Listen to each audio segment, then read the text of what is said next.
Yeah, I see that shit popped up. Motherfucking. So Reg, so okay, you in the bed and shit. That's I seen all your other interviews, nigga. You was just sitting up, just fresh as shit and all that. You just how you kind of got to relax for a while when you kind of recovering. Yeah, that's how I be when I'm in the bed. When I'm been doing the other interviews, they were getting me out of bed and helping me, and I was sitting in a wheelchair, quite frankly, or got put in a chair.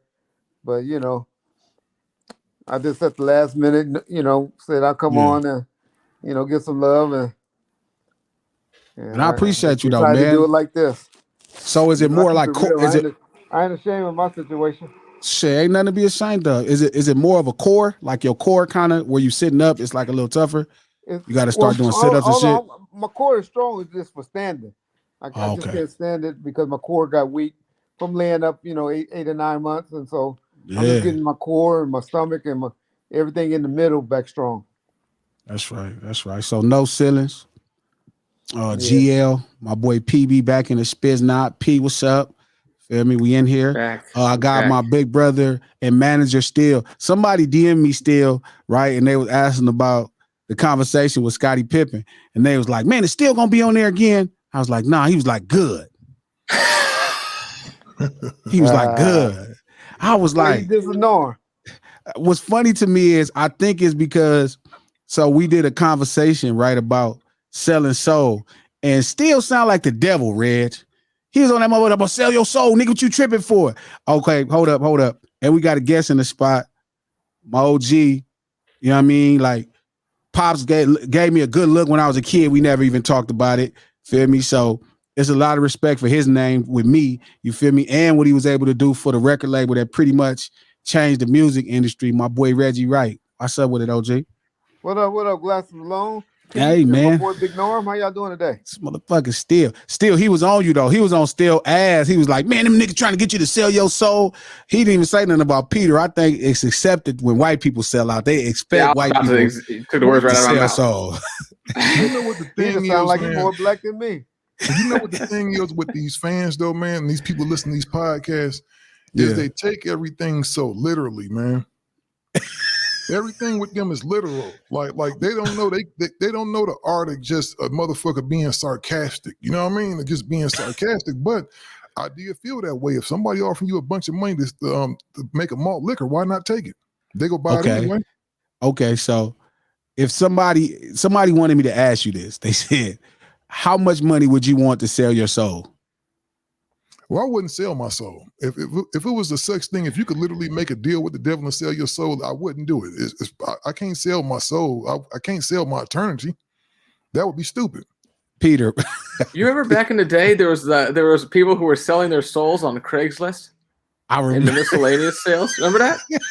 That was a real thing. What would you That was- take for your that soul, was Peter?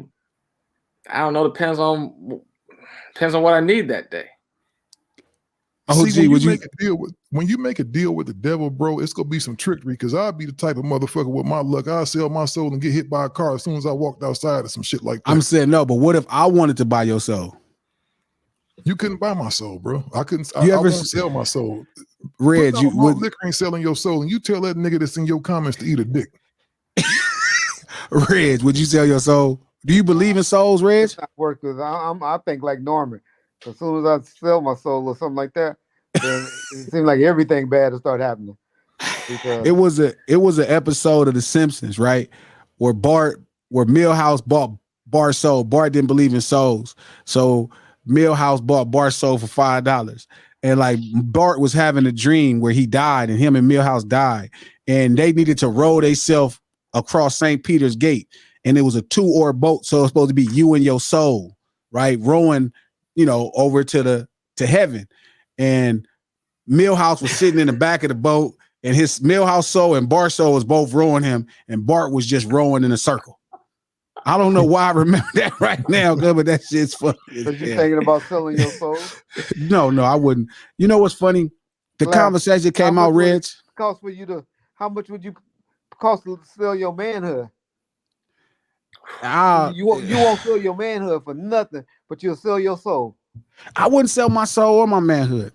My manhood is pretty priceless. And And then that episode of The Simpsons, I needed to roll it just in case God let me in. I needed to roll to heaven, so I can't let that go. I might be stuck in that ocean, that purgatory. Ain't no man. You Catholic or something? No, Only hell Catholics no. believe. Only Catholics believe in purgatory. Purgatory got did away with, bro. Think so? That's what.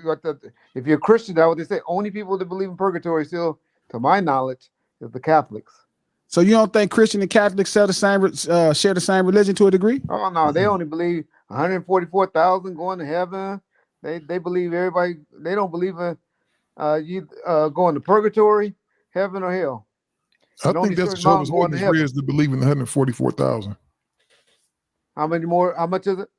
I think the Jehovah's Witness believe that only I think 144,000 the people going to Catholics do too. heaven. With the I was raised Catholic. And we did all the catechism and all those classes and all that church school stuff. I never heard any of that. you never heard a number? You never That heard might about be that. purgatory? That might be I heard Jehovah's of it, but Witness. it wasn't like something that They was haven't talked did away about with as part of the faith. purgatory in the Catholic religion. It was never talked I about as went part to of the Bourbon faith. Day High School, and that's all they talked about was purgatory. My right. grandma was so mad that my parents sent me to Bourbon Day High School. There was something that they talked about having to do with like some sort of timing with like the sacrament of whatever, and then like the funeral and the ascension process. But there wasn't like there wasn't a whole lot of emphasis being talked about like you can get stuck in purgatory indefinitely or whatever. Mm. Okay, so When I heard it was purgatory, hell, heaven and hell, and so many amount was given into heaven, but I could be wrong because that's not a religion I study. I just heard it in the 10th grade in catechism or Catholic. I don't even know how to say it. So, Catholicism. Yeah. yeah. Catholicism. And, You might be right, Reggie. Well, it is a catechism too. Because Chris went to Bosco, he didn't participate in none of that stuff either. Well, Catholicism started. They're the centerpiece of Christianity. Who told you that? I mean, that's if you actually know the history of religion. Like Saint Peter was the first pope of the Catholic Church. correct. It's serious. I didn't know that. Yeah. A non-Christian actually created Christianity. Well, he didn't. I take that back. That's a lie. Well, He orchestrated the meeting. That's how we see the structure of Christianity. And then when he was about to die, like they say he was like 10 minutes before he died, he had the priest come in and make him a Christian. I was like, that is some chicken shit to do. You about to die. Like, hold on, come on, God. Like, man, God ain't stupid. Probably get your ass at the gate. Be like, nah, nigga, you ain't That's in how here. it always is, man. well, what I People always say that friends shouldn't talk about is politics and religion. So we better move on before we start making. Shout out to the Catholics. Shout out to the Jehovah's Witness. Shout out to everybody. Believe what you believe, as long as it make you a good person. Exactly. I went to buy this mattress today. Character and heart. Just have a good character and try to have a good heart. For sure. Because believe me, I've met wicked Christians and righteous atheists. Exactly. Yeah, I don't know about that. That's like, you sound like Donald Trump. There's good people on both sides. But look, so Reg, do you believe in that type of thing that people could sell their soul? I believe people have done it and do it, but I don't believe I wouldn't condone it. I couldn't do it because money is not worth it to me. Yeah. I used to tell people all the time when I was a police officer, I didn't make as much money as I did when I was running death row and had my security company and all of that. But I was a happier person, in my opinion. I had more stuff, in my opinion, and more and better credit. And so my point to being is that you learn to adjust to what you have. And when you start getting more, like that song was, more money, more problems. Yeah, he got that one right for motherfucking show. Okay, listen. So still accuse a record exec out of Compton of selling his soul. Right? And I wouldn't. He sold his soul. I said he was a devil worshiper. It's a big difference. That's the same thing. Well, I know it ain't TDE because he loved Top Dog. That's all he ever talk about is Top Dog. And Ty from Watts, he was talking about Easy. Oh. Right, but I don't want to get into that. We're gonna hold that for another day. We ain't no Easy slander, no Compton legend slanders. Well, it wouldn't be slander. So what I'm asking, right, is a lot of people told me that coming into the business that Suge sold his soul. A lot of people told me that, and I didn't really believe it. I believe anytime a black man is successful, brothers from where we come from, they have to figure out why they're not successful. So on other people, they start putting bullshit beliefs. Do you think at any mean being around Suge, you fuck with him more than everybody, that he was like, he sold his soul or was evil? I believe Suge was the most generous person I ever met in my life.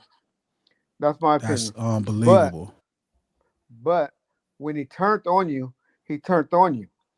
And a lot of these people, if you watch these recent interviews been done with Jewel and all of them, I seen that. Danny Boy and all of them, these are people who have never put out an album on Death Row. But they talking about $250,000 surgeries. They talking about monthlies. They talking about all this money that was being spent on them and how they were living and looking and stuff, and never put out an album on Death Row. And all these people want to badmouth him now, but he was taking care of a lot of people. People just got mad when he cut you off and where he messed up at. And I admit he messed up by not having a royalty department. But in my opinion, and for what I know, and once everybody sit down and do the accounting and stuff, man, you will find out that this man overpaid all of his artists. I believe that. I really believe that. If you just look, you done been in the game, Glasses. Yeah. You know what an album. People don't tell what an album really generates you. Man. If you're a multi-million-dollar artist like Pac and Snoop were, if they were getting $1 a record back then, $1 a record, they wouldn't recoup. So that's $5 million, $10 million. Yeah. You done learned on all type of expenses and stuff like that within that period of time that these brothers done got. I mean, Snoop had a $4.5 million legal fee and a judgment that was paid out before he even put an album out on Death Row. And I'm glad you told me that. I'm glad you said that, because when I talked to him, one of the coolest things about Suge, when I first met him, how I met him was I had met Ron and Don first, right? Ron and Don worked with my engineer Guido. And so they talked to me about him, and they always spoke highly, like he was a good dude.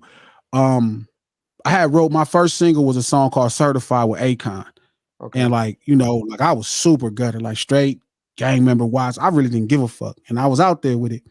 And there was a line in the song where I say, I'm laughing at these rap niggas running from Suge. Right. So I remember like it was more of me of a stab to niggas that was acting like they was street niggas, but it was a nigga that was pumping that much fear in their heart. Right. So I just presented myself in a way that like, it's no nigga gonna pump no fear. The nigga who is the most scariest nigga. That's how I went about rapping. You know what I mean? Let niggas know right off the rip. So a couple of my homies was like, yeah, man, Suge heard that line, something, so forth, so forth. And I'm like, yeah, that's cool. You know what I mean? Like, I ain't tripping. Like, Suge is solid. Like, and at that time, you know, I knew so many niggas from the mob. Like, I used to go over there all the time. Mikey Rule's my boy, Zabo, rest in peace. Couple niggas is my guys, Term, Rob, couple niggas, right? So yeah. I really didn't have no issue. I went to the House of Blues and performed it. And he was there because he was on the second floor, feel me, standing up, right? The foundation room. Right? So I'm busting the shit. I'm going crazy. I'm with Tip. I'm opening for Tip. And I'm rapping it and I sing. So you know how they make us where we from, Riz. They make us this way, like, oh, let me triple that up. Let me really put it there so niggas know. Yeah. So I'm laughing at these rap niggas running from Suge. Suge stood up, put his arms out, and the whole crowd looked back at him. And I'm just talking crazy. I'm just rapping my rap. So when I get off the stage, he come through the back. We introduce each other. You know, obviously Suge Knight. So I size him up. I'm like, oh, nigga, we'll be cold squabble, nigga. This is a fair one. You know, but it wasn't that type of energy. It was like more, I could tell he was proud that like a nigga that he knew was something got close enough to get into the business. So now, it was nothing but glasses, like this is in 2007. No, it's 2007, 8. Okay. Oh, later.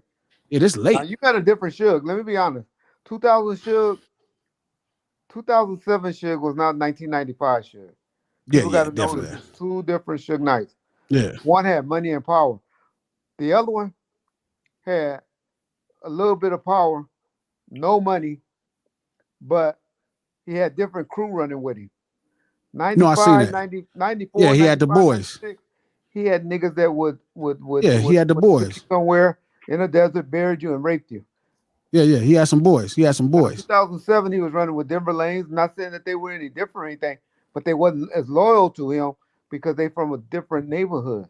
Yeah. They had I different knew alternative motives. I knew the niggas he was running with from Lanes. Them were some of my boys too. But long story short, it was never like the line wasn't ever a disrespectful line about shit. Yeah. So to me, like when he embraced me, he actually is the first legend from the coast to me to truly embrace me. Like, man, you know, like his energy was like, man, welcome to the business. Don't let these niggas play you because they're gonna try to play you. So we start building from that point on. You know, we built a great relationship. And one of the things I talked to him about and asked him about was Snoop. I was like, man, what's the whole thing with the money? And he started explaining to me how much he spent in getting him out of prison. And when he explained it, to prison, keeping him from going, not getting out. That's what I said. From getting, he'd have been in prison.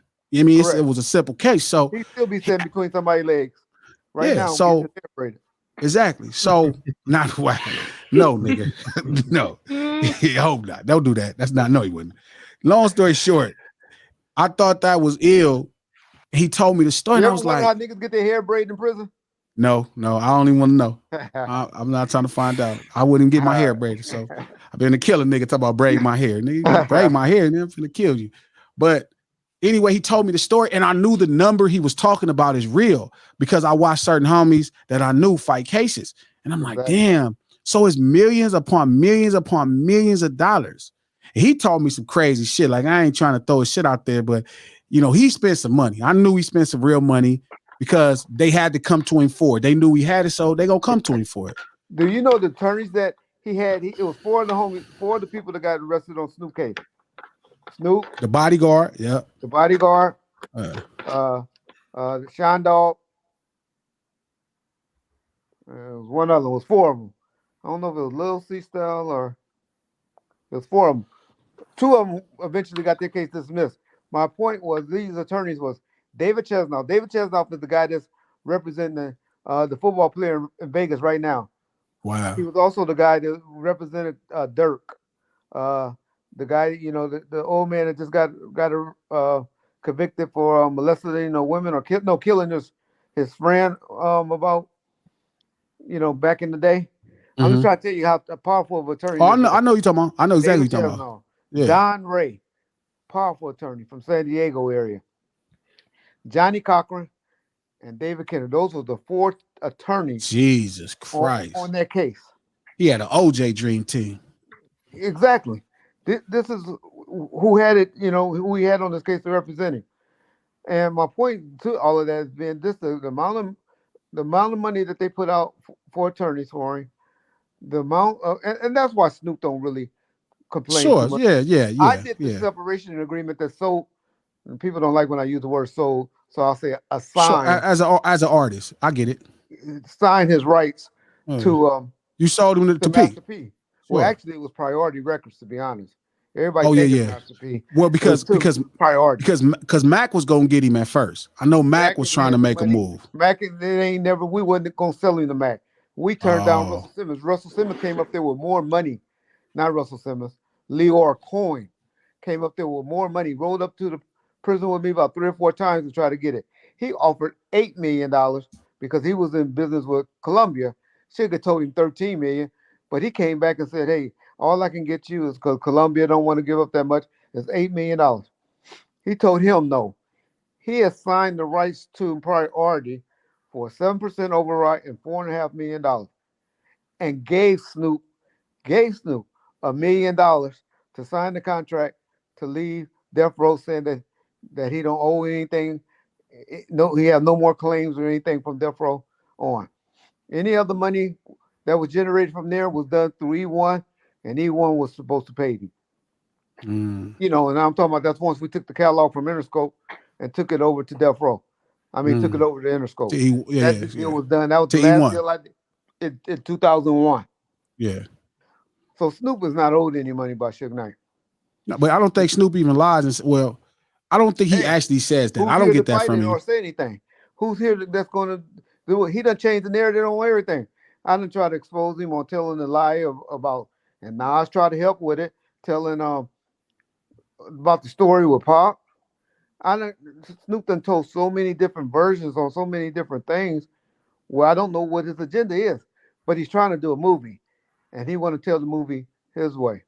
Supposed to. You got to tell your own narrative, right? You got to make your own You story. ain't got to lie about it though. Hell, everybody is gonna lie about it. Ain't nobody is gonna tell the truth. Because you got a Why? good enough story without lying.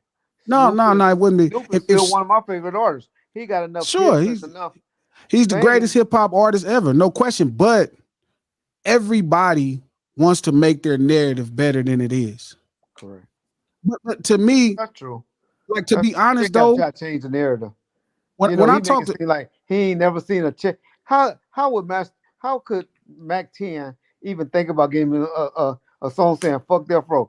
Man, we would have loved for that to happen. We would have pulled that ship off the shelf as soon as it happened. Because number one, we was with Priority still, and number two, how they gonna do that? We wasn't gonna sign Snoop rights to Mac 10. So what made y'all? So what made Suge want to give it to P out of anybody then? He didn't care. He wanted to give it to Brian at Priority, but Mac 10. Can I ask a question? I think his total deal was only like $7 million, and we know he was out there spending all that money on T-Bars. So you know he didn't have the money. Hold up, man. My boy ain't spending no money on T-Bars. My boy ain't doing all that. Y'all know Mac 10 was out there hanging in the land. See, I know the real. People don't like to hear Reggie talk because Reggie know about everybody. Man, you try to say 95, right? 94, 95. His wife Kenya. I mean, I know everybody business because I was in this business back then. So they can't. That's why they hate for me to talk. That's why it's easier to call me the police. That's the police. Okay, but the police was running shit. He was around doing stuff back in from 96 to 2002, 2003 on the West Coast. There wasn't nobody in the know better than me because everybody was coming to Death Row and I was running. The Suge was in jail. Okay, so hold up. Go ahead, P. So all I'm just trying to say. So everybody was coming to tell stuff. I done dealt with Eazy-E people, with Drakester, and all of them. Y'all look at the Uncut in the 2000s. I done had everybody on the. You had the pen. You had the pen. You had the pen of all pens at that point. Exactly. The Death Row pen. Go ahead, Pete. Asking. Hey, you're talking about Wavy managing you back then in 2007. Did you ever? Wavy and Mac. Wavy and Mac. Yep. Wavy and Mac. See. Yep. See, I tell you your business. Shit, I ain't got no business in 2007. No smart, you know. Yeah. Go ahead, Pete. But, yeah. You're talking about like 94, 95, right? That's with Snoop getting re-signed, right? No. 2008. Snoop went to Master 1998. Yeah, P went to there in 98 after Dogfather. Correct. That was like 98. Yeah. Oh, okay. I thought that the lag to like when he actually signed and the album got out. I thought it came out like 97 or something like that. So it was like that was Dogfather came out. That's Dogfather. Yeah, that was the album. Dogfather came out that late? Yes. Actually came out. I think it came out like 96. No, it came out in 96. In the 96. Yeah, it came out around the same time Machiavelli came out. Came out a week later. I thought that they had released that, like they had the rights to it. Album. Santa Claus. Oh yeah. That which is that classic hip hop, Christmas song, probably the greatest hip hop Christmas song. Coming straight to the ghetto. Every Christmas time, I still bump that song. Yeah, that's dope. Still, but like whole album. So we're talking 97, 98. Correct. Yeah, 96, 97, 98. For Snoop negotiating this. This deal got done in like 97, in the 97, 98 when he was assigned up to P. Well, actually, once again, Priority. Without, I don't want to ask the wrong kind of question, but like looking at the career arcs of Snoop and Mac, how's Mac making that kind of a play? Well, he had a deal. He had Brian. He got a deal with Priority. Yeah, Brian. Priority gave him a nice deal. I think he got like a $7 million album deal. He was going all in on Marvin Snoop. Watkins, the dude named Marvin Watkins was managing Mac. Yeah, and he was hard over A&R at Priority Records. He had Brian Turner here, and they got him a deal. That's when he had CJ Mack. He had Comrades. He came out with all kind of those guys. Like he had eight for a record. Automatic. Yeah. Okay. Off from the Eye and all those guys. Yeah, he had that movie. So Priority, I gave him a deal. Yeah, but yeah. I don't know. I mean, I just look at the two. I'm like, wow, Yeah, God. Mac, But he got a nice buy little deal. Snoop. Well, no, Mac because at that broke. time, Said Mac wasn't broke. no, broke, but he had Brian. He had Brian. He had $1 million. he had a bigger bag. Was Snoop broke at $6-7 that million. time? My point, he could have been giving up $1 million. I can't say, but my point is, why would he give $1 million if he couldn't even get the man signed to him? Yeah, I see You know what you're I'm saying? saying. We was not going to authorize the time period that they were talking. We wasn't going to authorize Mac 10 to get that deal. But what I don't want to do, Reg, I don't want to talk about that version of shit. Because I like Mac. No, not Mac. Mac's my guy. That's not no question. But I want to talk about Suge. What's the most generous thing you've ever seen him do? Well, the Mother's Day thing. Well, that's very generous. That's when he brought everybody, mamas. This was his thinking. He did this for like 2 or 3 years in a row, where he bought in the Beverly Hills Hotel. It was the most expensive one in Beverly Hills at the time. I can't think of the name of it right now, but he took everybody and had their mamas brought to the hood from the neighborhoods in limos. And these was mainly, and his whole thinking was, I mean, we talking about at least 250 mothers sitting at tables and getting gifts. We had Charlie Wilson, Escape, Tupac, Hammer. He did Charlie Wilson. And no, not Charlie Wilson. The Isley Brothers. He had the Isley Brothers because they loved the old women loved the most. But his whole thinking was, this is Mother's Day. Most of these mothers don't have anything to do, and they just gonna be sitting at home mad at the kids because the daddy's not there or the daddy's in jail or something like that or in prison, and he just wanted to show them a good time on Mother's Day. He did that for like 2 or 3 years. We always everybody gave out turkeys and Christmas and toys around Christmas time. Always did that. We'll be at the mall, and whenever we go to the mall, everybody, hitting up buying the tennis shoes and stuff like that. See some little kids walking around, have them take off their shoes, buy them a pair of shoes. I done been with him where people done call. Like I said, if you get to him, that was the problem, was getting to him. But when artists got to him or whatever, they always had a problem or always needed something. And I ain't talking about the big name artists because they had their monthly. Sure. Snoop had 50,000 coming in, and I think Pac Dio was $75,000 monthlies. Is what they had, towards the end when everything was rolling good. But even prior to that, when you need money and stuff like that, they always had it. Everybody always had a story, and you got it. Whenever you got to him and told him your story, it was always. I was walking one day when he was in prison, and Dad said, "Give me the phone. Let me talk to him." He told me. He said, "Suge, I need some money." Suge told me cut Jazz a check for $100,000. I mean, we're talking like 99, 2000 when he in prison and stuff like that. Whenever an artist asks for something, they always get it. People always say, well, the cars and the houses and this wasn't in their name. Who owned a penthouse on Wilshire back then? You was leasing them. Who owned cars back then? Did you want a goddamn 1997 car in 2001, 2002? Everybody was doing leases. Leases were new then. You would lease a car for 3 or 4 years because you wanted a new one. Hell yeah. You wanted brand new. I mean, to keep with your name was a classic, or some motorcycles and stuff like that. So he didn't even own none of the cars that he had. He was leasing cars. Why would you? Well, that was a good tax break too, as well. But everybody now say, well, we found out none of the cars was in our name. But we can't get into the conversation where people are trying to make him look bad because it's ridiculous. Saying, he didn't do this, he didn't do that. Nothing was in their name. That wasn't nobody's name. Was getting put in Park name. The Tuca Lake house that Snoop had was in his name. The house in Claremont or Monrovia, wherever it is, he still got that house. That's in his name. That was in his name. Personally, every time I talk to Dog, he ain't never had nothing bad to say about shit. And I think those will be the times. So I really judge people conversation and what they say to me personally because they feel like it's somebody that I know they gonna tell me what they really think. I think everybody outside of me has this public image of what it's only a couple people I think is as advertised where I see him and I feel like Too Short is somebody that's on and off camera the same person. You know what I mean? Ice-T, I get the same vibe no matter who I'm in front of. Snoop is one of those people to me, when I talk to him, I get this real honest version of him.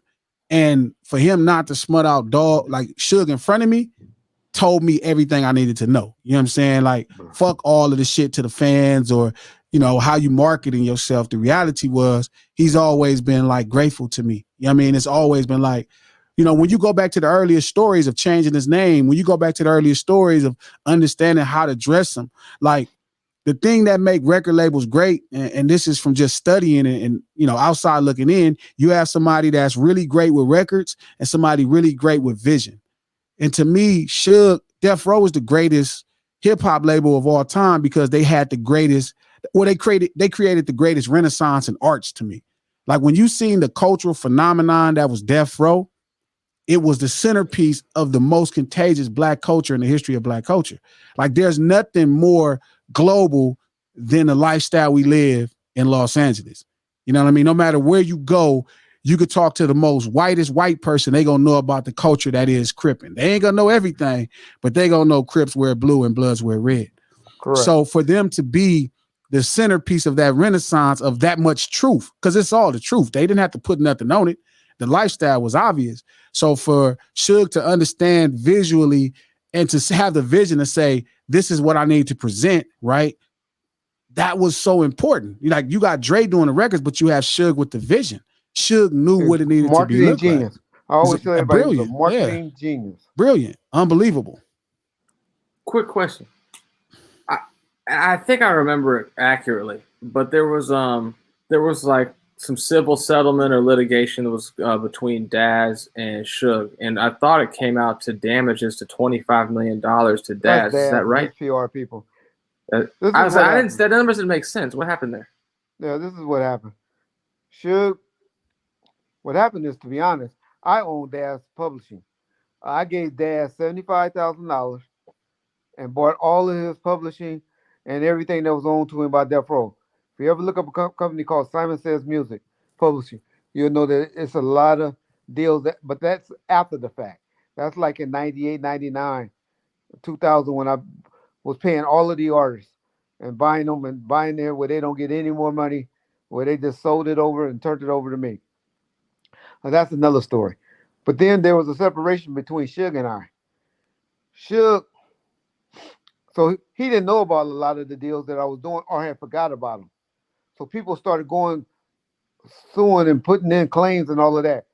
So Daz heard about Corrupt getting released from his deal by filing for bankruptcy. So Daz went and tried to hire those attorneys, some dudes from Philadelphia or something like that, and try to go the same route with Suge. Suge got the default judgments. He started just not going to court and stopped dealing with stuff. Oh, Suge like what happened? That's what happened to Game. That's what happened to Game in his case. Yeah. He didn't go to court on that girl, and that girl won a judgment of like some real millions too. That's how Michael Harrio got the judgment for $107 million against Suge. It wasn't that the judge felt he owed or he was right. It was just because they got tired of Suge not disrespecting the courts. They were telling him you need to turn over this, turn over that. And he just like said, fuck it, and didn't care. And so Jazz got a default judgment against Suge. Just like Harrio. Harrio ain't touched a penny off of that. Daz ain't touched a penny either. But Daz has been receiving royalty checks from whatever their estate and everything paid them, because I ain't threw that paperwork in their face yet. But as soon as I get back healthy, I had been, okay, the reason I haven't did any of the paperwork is, number one, it was a big old Death Row bankruptcy hearing that went down. Guess who was the face of most of the stuff? I had a $2 million house out in Corona that they were trying to take. And, Harrio was trying to say that was Suge House and all of that, which I had to prove that wasn't Suge House. So I had to go and make a deal with the bankruptcy attorneys. I had a building on Wilshire that was in my name, Death Row officers, that I had paid $3 million. I had paperwork where I got Suge, I refinanced it in my name and everything, and was able to give him $3 million. But I didn't want to take that fight on because I knew I didn't do stuff right. Most of the deposits and all of that did come from Death Row. So Sure. I didn't ever make the claims that I should. But now that the bankruptcy is over, I'll be out of trouble in about another 6 to 8 months. You're gonna be seeing Reggie Wright going and collecting a lot of money that's been owed to him since about 2004, 2003, because I still Mm. have all the paperwork saying that all these people done did buyouts for me. They, which I think they done forgot about, but they ain't forgot about it. What do you think So is the that's most why under? stuff like judgments and all of that came out, was able to get, but nobody's got paid anything because of the bankruptcy. Yeah. Nobody. So What's that the most? $25 million that Dad's talking about is all cap. Yeah, because he went Because and bought some tiny little farmhouse in Mississippi. I'm like, that must be some oil under there for exactly. $25 million. That's his mama house. That's his Yeah. mama. He moved out there with his mother. Now he'll tell you he went out there to take care of her and all of that. Okay, Dad. What's the most You know, misunderstood thing about Suge? Dad's mom. I just want to say, Dad's mom recently passed away, I believe. Did So, Oh, she? rest in peace. Yeah, I Yeah, know he that's was yeah, all going out rest good. there in to peace to take Dad's care of her. That mom. was his reason. Yeah, Well, I'm yeah, sorry to yeah. hear She that. was I real don't sick. want to hear about nobody, mother or loved one dying. I don't want to What's hear about the? Dad's dying, to be honest. Yeah, yeah. Y'all made too much history to even Exactly. speak that way sometimes. What's the most misunderstood thing about Suge? Like you've been fucking with dude since y'all was little kids. So what's the most misunderstood thing Oh, about him? that's easy. That he just became a bully once he got older, or started making money. Suge was the same way he was when didn't have no money, when he was in high school and going like that. Always lied about how many girls he had. Now this nigga had I was with Suge probably from '95 until he went to prison, and then about a year or two after he got out of prison, and I seen that nigga sleep alone one or two times, and that was in Rochester. It wasn't in Rochester. I keep saying Rochester, but we went to visit Casey and JoJo in North Carolina on like a Monday or Tuesday. And if y'all know anything about the Bible Belts, ain't shit open on no Monday or Tuesdays out Hell in the Bible no. Belts area. And we was in North Carolina, and we couldn't find no females nowhere. They didn't even know where the strip clubs was for a Monday or Tuesday. They were like, "Hey, nothing open out here in the early '90s in North Carolina." Go ahead, I Big got a Still. question for you, Reg, while you talking about girls. What was going on with Mary J. Blige? She was up there, was Suge managing her at one point? Suge was managing her. He had this attorney named Paul Marshall that in New York that he had dealing with a lot of the paperwork. But he had Andre Harrell and everybody thinks Puffy, but Puffy was just really an A&R guy or a producer for them. But it was Andre Harrell, which is funny Sure. how he started working for Puffy later on in life. Man. But They say the Andre same Harrell people, was the they man say the back in same 95, people, 96.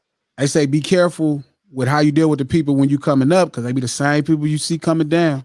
And that's what happened. So yeah, for sure. Like Puff became Harrell was dope too. I mean, Harrell is heavy D. I mean, just studying him, he was a cold person, but then he did end up working for Puff. It's crazy how these brothers, like, right, whether it's a brother like Suge, whether Puff, Harrell, these brothers come in and make these companies millions, like creatively, millions of dollars, and then like get to a space to where even somebody like Irv Gotti has no value. Where like how doesn't he have a job, a multi-million-dollar job with his brain at a label? How is it somebody like Suge doesn't have a multi-million-dollar? Like they're hiring these motherfuckers who don't know nothing about marketing or records. They just straight bottom line guys. And that's, when you start thinking about Where they racism, I messed up always at, tell still, yeah, where they messed up at Malone, you remember they were the first three, him, Jay Prince, and Irv. They started talking about that black uh distribution.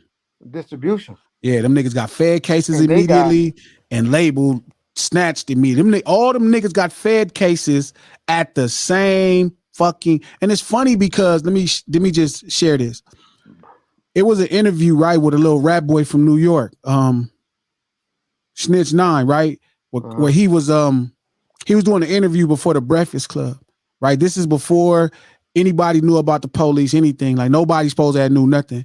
And he's talking, and they asking him. This nigga had been the most bravado motherfucker in every interview. He gets up there and he's like, "What's your worst fear?" He's like, "Oh man, getting a federal indictment." And Bob's like, he just started talking about it out of nowhere, right? And I'm listening to him. I'm like, yo, something up with this nigga. Like, this nigga don't even seem like himself. Like, right? He careful what he say. I genuinely believe a lot of those high level guys at these labels, like let's say Lucian's son, like Elliot, right? Why would the feds not reach out to these guys? Man, that's So all if the about to feds could interrupt reach you and out to say, these guys and Malone. say, hey, we got a case going against these guys. Your artist is in the way, right? This is a valuable artist, or he's a white artist or whatever, right? Okay, you need to move him out the way. If that call could happen, right, which it had to because he knew what was going on. They reached out to the little white man and they reached out to him. What's so hard to believe that they can't reach back to the feds and create cases? Jay Prince, Suge Knight, and Irv Gotti all got a fucking federal case right around the same fucking time. And Suge and Irv and Jay Prince beat theirs. Yeah. Who the fuck beats the feds? Suge beat his. The only thing we got in all the Suge's case was a fucking misdemeanor failing to file taxes. So you 3-0 against the feds? Reg, we don't know niggas 3-0 against the feds. And we know a group of niggas that went to the feds, and we don't know niggas 3-0. So that lets you know that a lot of the energy that was coming their way was made to taint them. And none of them been able to get back in the building after. After that. How could three of the best urban, marketing minds in hip hop? We saw it happen to Spreewell, right? That did happen to Spreewell. Once they put their heads against you and blackball you, sorry, Peter, but I'm about to say it. Well, white boys is a motherfucker. They blackball you. They didn't got on we were getting wrote about, and the stuff that we had learned about, we know was getting fed by Jimmy Iovine to the government. That's crazy. Greg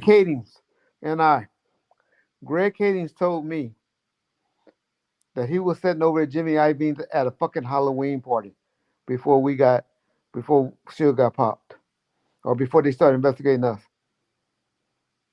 At a Halloween party at Jimmy Iovine's house. It makes sense. That means that they had contacted him. I don't think they had a relationship prior to that, but they had contacted him.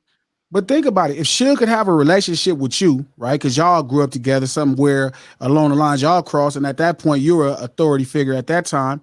Why would them white folks not have somebody that's a federal agent that they grew up with somewhere and somehow? It makes no sense when you think about all three of them got Fed cases and they went 3-0. The feds went 0-3 against them. The feds don't lose cases. What the fuck? The feds don't fucking lose cases. They didn't have them. They just had to break them down, make them spend their money, tarnish their name, and tarnish other people from dealing with them. Was it all in Southern District in New York? Or were they across the country? We were L.A. Ours was L.A. Riggs, I got a question.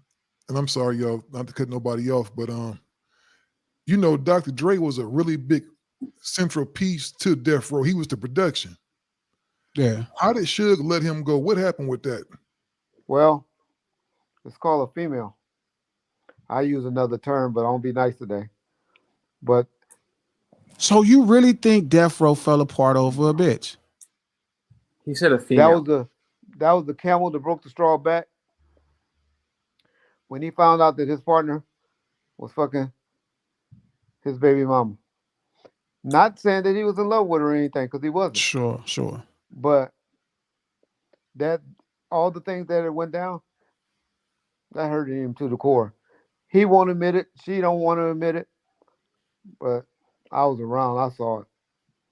You think if Suge could do stuff different again, he would have left that alone? He didn't want Drake on.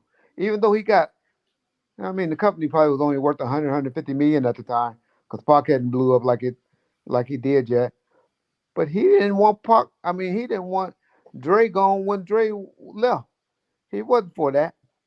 It's just Dre was just like, I gotta go. It's just too far. Do you ever feel like Jimmy played both sides of the fence? No. Jimmy just facilitated the deal to keep everybody happy. He has to. He has to. You can't let the vision go or the records go. You have to figure out how to make both people happy. Dre flopped. Dre was signing people like King T. He tried to go away from gangster rap for a while. Yeah, he was doing the tried to go away from gangster rap. Who been there? Who done that? Yeah, he tried to go away from gangster rap. Yeah. Dre was $21 million unrecouped at one time. Had to downsize from his house and move to a little spot in Woodland Hills. It was still it was a $2 million Sure, house back sure, then. sure, sure. But he had to move from a $4 He or had $5 he had million a, he had a house. lot to figure out, and he had to go back to the Exactly. original formula. He had to pull in. He Um, had expeditions for everybody in the staff. He had to turn all those in. Dre and them went through stuff. yeah, Guess who came and saved him? Eminem. Eminem came and saved him. And that's sure. what brought Dre back. I remember that. I remember, and Dre told me that before. He told me about Eminem, and Jimmy brought him Eminem. Jimmy, his was like, assistant, Jimmy said, assistant brought him yeah. Eminem.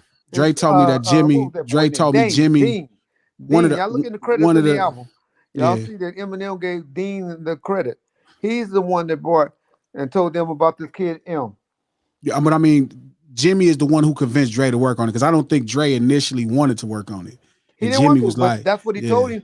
I can get you some money because he was coming for it in advance, to try to get some money. But see what you can do with this artist right here. And he threw the demo to him. Yeah. How they did. I True think story. Jimmy Iovine told me this himself up at the prison. but I think every last person knows this story to be true. Like, and I think Dre. So Dre, again, the conversations I have with certain legends is honest. That for some reason they Dre's feel like dude. I'll just Dre oh man, and DJ Quick are the only two that didn't like that drama. Yeah. Dre and DJ Quick are the two that hated the atmosphere that was around Death Row. But you gotta think historically when the vision and the records, part is usually the end of a label. Remember when the Hitman fell out with Puff, that was over. Beats by the Pound fell out with P, it was over. Actually, what's funny is being signed to Cash Money Records, right? When Manny Fresh left, it was tough because Bird knew exactly what I needed. Birdman would say, damn, I need to get you a record. I need to get you another record. But remember at that one time, he didn't have to go find a record. Just like Suge didn't have to go find a record. You go turn right to Dre and say, hey, man, what do you got for Pac? You got something for Pac? Here's Pac's greatest record of all time at some place, right? Here's Snoop's greatest record. Same thing with Master P, right? Where he would go to Birdman would go to Manny Fresh. Give me something. So when the vision, everybody like Hutch from the Brother Law, Hutch and Dre, Daz, they did all of Dre's groundwork back in the day. Dre was just a finisher. He was a closer. But that's the key. And it takes a lot. A lot of people right now. What's wrong with the West Coast music scene is there's no closers. No closer. It's niggas that's pitching innings. The only closer is probably Mustard. We call them beat makers. Yeah, exactly. We don't call those producers. I call them programmers. You call them programmers. We call them because now they're on the computer and they programming ideas. But and I was telling somebody this because they was telling me about the whole Dash making beats for Dre. And I'm like, look, bro, somebody could put up 4 walls in a room, right? And they could do a decent job. Put up these 4 walls. Dre come in that motherfucker cuz and add crown molding, baseboard, change the face plates, change the outlets, texture the walls. So when you see the room, anybody could buy the room. Now that's no disrespect to nobody else. It's not about that. It's about this is what makes Dre great. Correct. And he finished. That's one thing I can't take from him. He was a finisher. Warren is a great finisher. Battle Cat finished well, but Dre is. If I knew baseball, I would talk about who the greatest is. Mariano Rivera, who's the greatest closer of all time? Mm-hmm. That's fucking credit, Dr. Dre. Yeah, right. So Dre could finish everything. So, but the point I was saying is, when the vision and the records part ways, that's when the true dilemma starts. Correct. You know what I'm saying? That's when the dilemma starts. So, with Suge. So outside that, so you saying the most misunderstood part was the fact that you felt people didn't think he had hoes? No, well, no, it wasn't just that. I was just saying the type of person he was. They only give him credit for being that type of person when he got money and stuff like that. And all I'm just saying, he had the same attitude and the mindset that I knew. The same Suge when he had money, when he didn't have the money was the same Suge, in my opinion. Mm. Hey, Reg, I want to go back to Mary J. Blige. Was her and Suge messing around? No. She was messing with somebody up there, though, wasn't she? Well, Danny Boy said that he was messing with her, and Tupac. Oh, so Tupac, okay. She was KC's woman. I'm gonna say this, and I'm gonna feel bad about saying this. Why the fuck did y'all sign Danny Boy? That was before I got there, but he was a 16-year-old guy that could sing, and they should unfortunately Suge only used him to do remakes that he used to love from oldies and stuff like that, and so that's why he didn't get the chance that he deserved because we did need him because we Yeah, have the best hooker, meaning Nate Dogg of all time, but yeah. they needed an R&B singer, and he was trying to get an R&B singer. But And I respect that. I think when I looked at Suge, I could tell he looked at Berry Gordy a lot, and I could tell R&B was a big thing for Death Row at its inception. Even before probably Death Row, he still wanted to have a hip hop department and R&B. I could tell how closely he was always fucking with, like, who has David Ruffin Jr. somewhere around this motherfucker? Who got Casey and JoJo? Who got, he had all the best R&B singers around. He just never got a chance to launch that part of the label. He went back and got Christopher Williams. People don't know that Christopher Dreaming. Williams. Don't wake me. I'm dreaming. Wow. Yeah. And so if you could say anything, because you fuck with him, right? And y'all, I'm sure y'all ups and downs, y'all childhood friends. What do you think is the one thing he will regret? The one thing, going to the Mike Tyson fight, going out to Vegas that weekend. Oh, losing But Pop. then you got to remember, you're talking to somebody that believe when it's your date is wrote on the wall. I believe God knows there's a date written on the wall of when I'm going to die. We don't know when it is, but I believe we all got a date. And I believe the only way we can get that date changed is by, they say, striking our parents. Say that again? By hitting our parents. They say that's one of the ways we lose our date, or our date can now change, that we lose days off our lives. Yeah, by raising your hand to your parent. Yeah, the Bible says that you, like, your days will be short on this earth. Oh wow.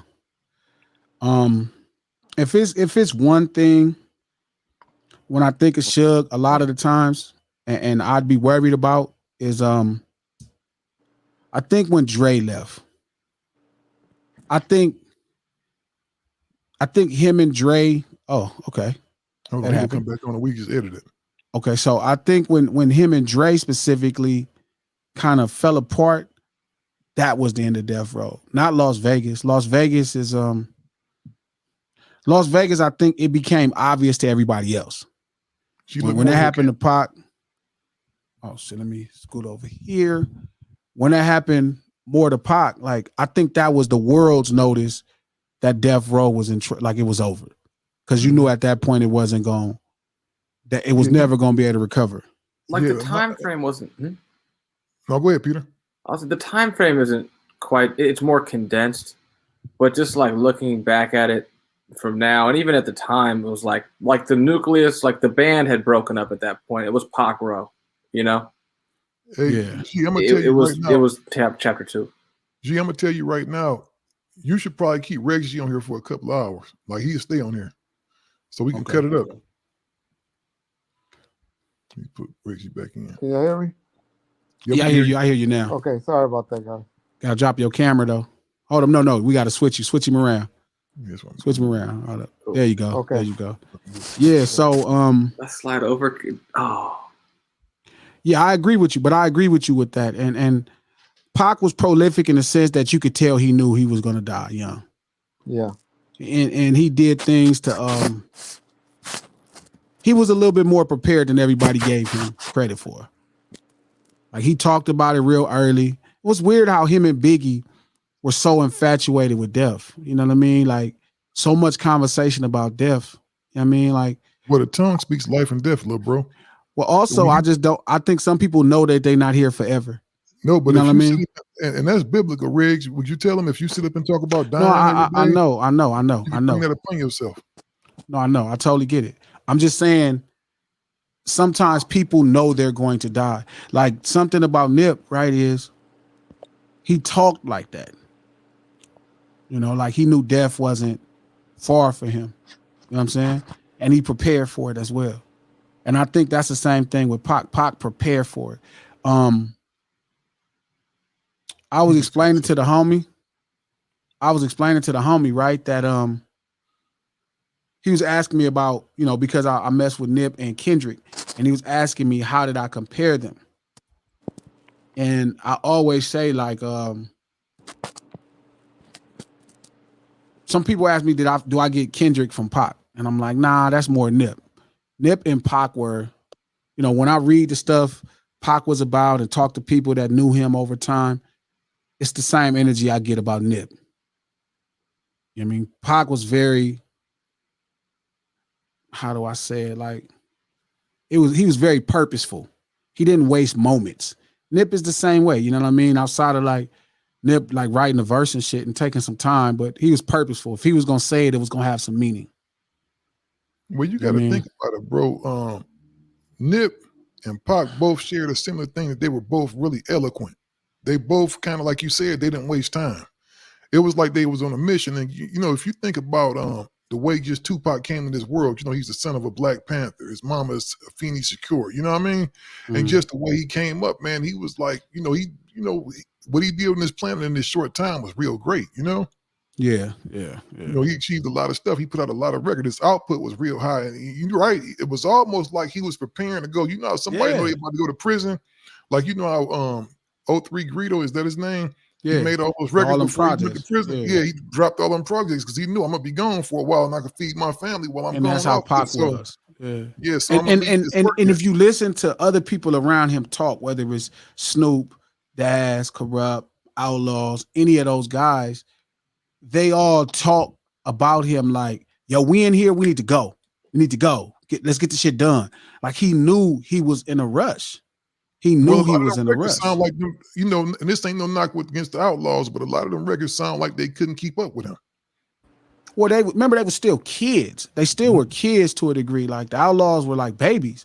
Like I was listening to Cuz talk the other day. What's Brody name? Napoleon talked the other day, and they were like kids. Mm-hmm. Like Pac was 25. Them dudes were like 17, 16, and 18 and shit. Correct. Yeah, and I ain't saying that to say they sounded bad, but you could tell like No, Pac, no. was, They sounded like they were 16, 17, 18, and Pac sounded like he had been a veteran of this business and in the arts for years. You know what I mean? Them dudes sound like dudes they weren't Tupac. Tupac was trained to be the nigga he was as an artist and as just a voice in the community. Like he was trained to be. Like he went to artistic schools. His parents was everything about his life was set up to be as theatrical as it was. Everything he was about a thespian. He was a thespian. He was an artist. He was a poet. So he had he just had a whole different feel to me, and that's why I tell people when a conversation come up on who the best rapper was between him and Biggie, and I say it's comparing apples and oranges, because Pac had so much emotion. That's why people are more drawn to him. You can see people with murals around him around the world. Neither guy. Snoop is the greatest hip hop artist of all time. Oh yeah, you can't knock that. Well, only because Pac didn't have as much time. Then we be in a different conversation. Dog. Yeah, I'm gonna tell you a story real quick, bro. You remember me and Big Syke when I was going out to Dubai, right? Yeah. So I was at the laundromat, and I was in Dubai at the laundromat, the hotel laundry, and the lady said, "Oh, you have really nice linen. Are you an entertainer?" Them people that appreciate nice shirts and stuff. She was like, "This one just collared shirt I had." She said, "This is very nice. Are you an entertainer?" And I said, "Yeah, I make music. What kind? Do you play guitar? Do you do this?" No, I rap. She said, "I know one rapper. My favorite, Snoop Doggy Dogg." And this one was about 75 years old, dog, in Dubai. She said, "Snoop Doggy Dogg." Snoop is that Snoop guy, was man. more worldwide as an artist. Yeah, He Snoop was is, worldwide. and he's known Y'all for gotta remember, being he a beat rapper. Garth Brooks. Yeah, He beat Garth Brooks for Album of the Year in 1995. and Garth Brooks was that nigga. Garth Brooks on Michael Jackson heels. Garth Brooks has sold some records. Did you ever feel like Suge was hurt by everything that was going on and the bullshit people were saying about him, even the people he looked out for? It hurt him. It hurt him that he was. I mean, I know he ain't gonna. I'm not saying did he cry. No, that's not how we get down. But I'm saying, I know he had to feel like, damn, like I did all this shit for niggas and it's fucked me, huh? It hurt him, especially in 2005, 2006. After the bankruptcy and stuff, and how people. He felt like he had to push up on people to help him out and look out, where he felt like if anybody asked or just reached out, he would always reach out. That's how Lil and Pac got their relationship. Everybody think he went up there with a motive. He was just putting some money on Pac books. That was the only thing he was thinking about. He didn't know until he went up there and met with him that was a possibility about a pill bond and all of that. You know, we don't know about appeal bonds, getting out on Hell cash nah. appeal bonds. Nobody When know you about that. think about his case, it's so un-California that thought Exactly. had to be crazy to hear him say. Like, people don't know when Pac died, he's out on bail. Like, listen to the first line of California Love Fresh is out like on out bail. on bail. Like, he got killed. Like, as that project is released, he got killed 7 months later.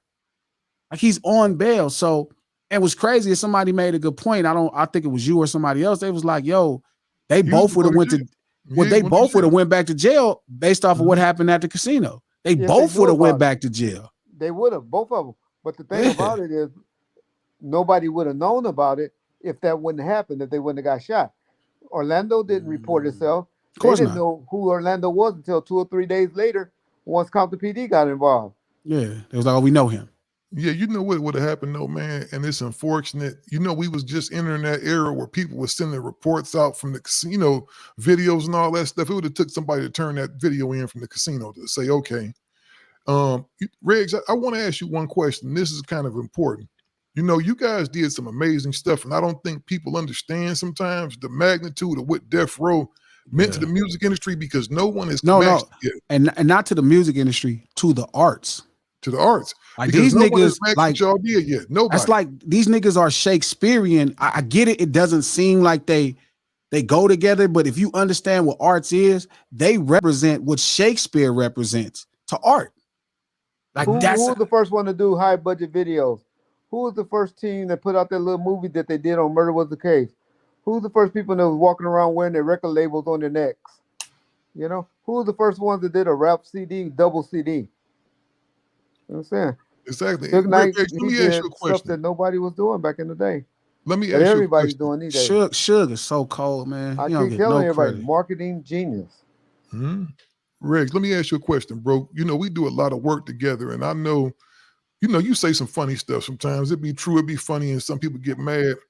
Do you ever see a time where you could sit down with Snoop and get with Dash and all them guys and y'all reconciliate, man, just because y'all did so much great shit together? You think that's possible? Who knows what you do when you're old? Because by the time she'll get out there, he'll be 70 years old, so he might have a different Yeah. mindset. But I'm not But I even talking doubt it. about Suge so much right now. I think, you know, that's something that's a little ways off. I'm talking about now, like if you could sit down with Snoop and Daz possibly and just, you know, because I heard you and Daz was real tight at one time. They had to Yeah, we be. were. You guys were And running the I've label. been reaching out. I'm gonna reach out to Dad When you and try took to over get the back cool with label, Dad. But it's no, I have no benefit for him right now in his life, and he really has no benefit for me in my life. Only time people really get back together is when you have a when it benefit to benefits each each other. other. We can look Mhm. at Michael Jordan and Pippen. You see how they going at each other right now? But trust me, somebody gonna reach out and make them do something, but it's gonna have to be beneficial to one of them or both of them in order to do it. But that's generally when people unfortunately reach out to each other, deaths or when one need to profit or benefit off the other. If you had to say it was an artist that Suge signed, right? So this is when you running the label, right? So this is when y'all put out. So you're part of putting out Revenge, Retaliation, and Get Back, right? I was in charge of the album dealing with Priority. Yeah. Okay, so when I mean, but you, Daz did all the production and picked yeah, the song. obviously, yeah, Yeah. obviously. If it was an artist that Suge told you to sign, he said, "Hey, sign this person." He was like, "Why the hell would we sign this person? Who is that person?" All right. Well, the only artist that we signed while I was in charge, we did a whole bunch from Texas. And the main reason we did that from the guys from Texas was number one, I had a good relationship with the Realest. So I'm not going to say the Realest. That's what a lot of people No, want yeah, me to say, yeah, the Realest or no. Top Dog. Top Dog had that song Going Back to Cali, um, where he just Sure. Yeah, Top Biggie Dog on was him. Snoop and the realest was Pac. But that's not uncommon. Like, once Biggie died, Puff signed Shine. Correct. It's a And sonic Yo void. It's Boy, kind of not crazy. the dude from what was the one that the DJ Quick and them had signed? That Mossberg. died. Mossberg. Mossberg. Yeah. So people were into that at the time. But the artist that well, the album that we shouldn't have put out was of course Miss Chalet. Mr. Lay's album. We knew that wasn't ready. Babyface told us, and he told me he wished me the best of luck with it when we put that album out. So we knew that album wasn't ready. But Crooked Eye was the best signing in my opinion that I got during my tenure, and I got him from Big C Style, an artist that I should have gave a break to that we didn't, that I wish would have got the first chance as a solo artist, was this artist called Superfly. He had some good songs that was under Daz. The Dog Pound, Superfly that fuck with Snoop and Dash. Superfly. The one that I shouldn't have signed would be another guy that Daz brought to us. But the reason why we signed him because I told Suge the wrong name. Well, when I told him the name, he thought I was talking about Mac Moore, and I was talking about Mac Shine. We got confused on, so that might have been the artist that probably wouldn't have got signed. But he had a lot of production done by Daz, and so that's the only reason we mainly signed him. And plus, him and Daz were real tight. Matter of fact, I think they're still tight as today. We did some people like BK and Doobie and all of them, but they had wrote a lot of stuff on Dre's album for Doc because they was up under the DOC. And so we mainly went after them and signed them. This group named Del Dog and all of them signed them because we was going to go after the publishing because they were telling us how they had wrote all this stuff. And DOC got credit for it, and Dre got credit for it, and we were going to use them to go after them on some publishing money. So other than that, I can't say any that we shouldn't have signed. I just think we should have. I wish the relationship with myself and Daz would have stayed better, but once he saw his cousin get slapped on, that just messed up everything. And then who got the slapped? two that we should have put out would have been Superfly and Crooked Eye, in my opinion. Riggs, you just can't say that. Did not give us no context. Who got? He's slapped? talking about the situation with them and Snoop. Okay, I didn't. That's the Universal Round. Sure. We done told it about 3 times on his show. Yeah. Show he don't even listen to it. He don't even listen to his own shows. No, he's just an asshole. That's messy. Hey, and I want to tell you too, Norm. Popeyes run out of chicken out here too. You talking about? You said it only happened in the ghetto. My wife went to Popeyes last week, and they were out. But if that's your main thing, how the hell do you run out of chicken? I do want to. That's like McDonald's running out of burgers. Now, Greg, me and you fuck around a lot about me and you being friends.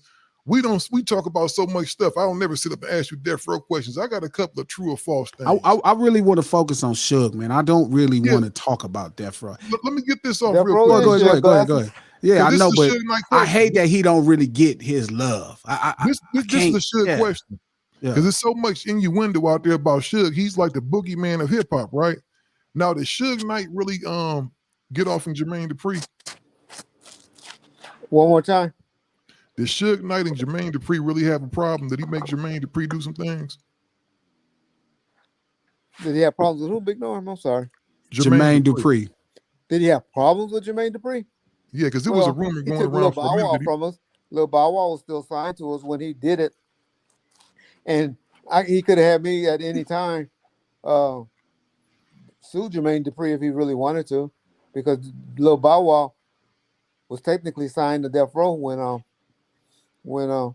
he put him out. So if he really wanted to go up to Jermaine Dupri, he could have. So I don't think so. And my I second don't remember he was at Jermaine Dupri party when his boy Big Jake got killed. So he got on the plane to fly to Atlanta to go support him. Okay. I can't say that he ever had anything bad to say about JD. Now, did Andre Harrell get hands put on him? I'm sorry? Andre Harrell. No, Andre Harrell made him look good with Casey and JoJo and Mary J when he was running Uptown. I mean, listen, Suge didn't have to do. Suge didn't have to do everything.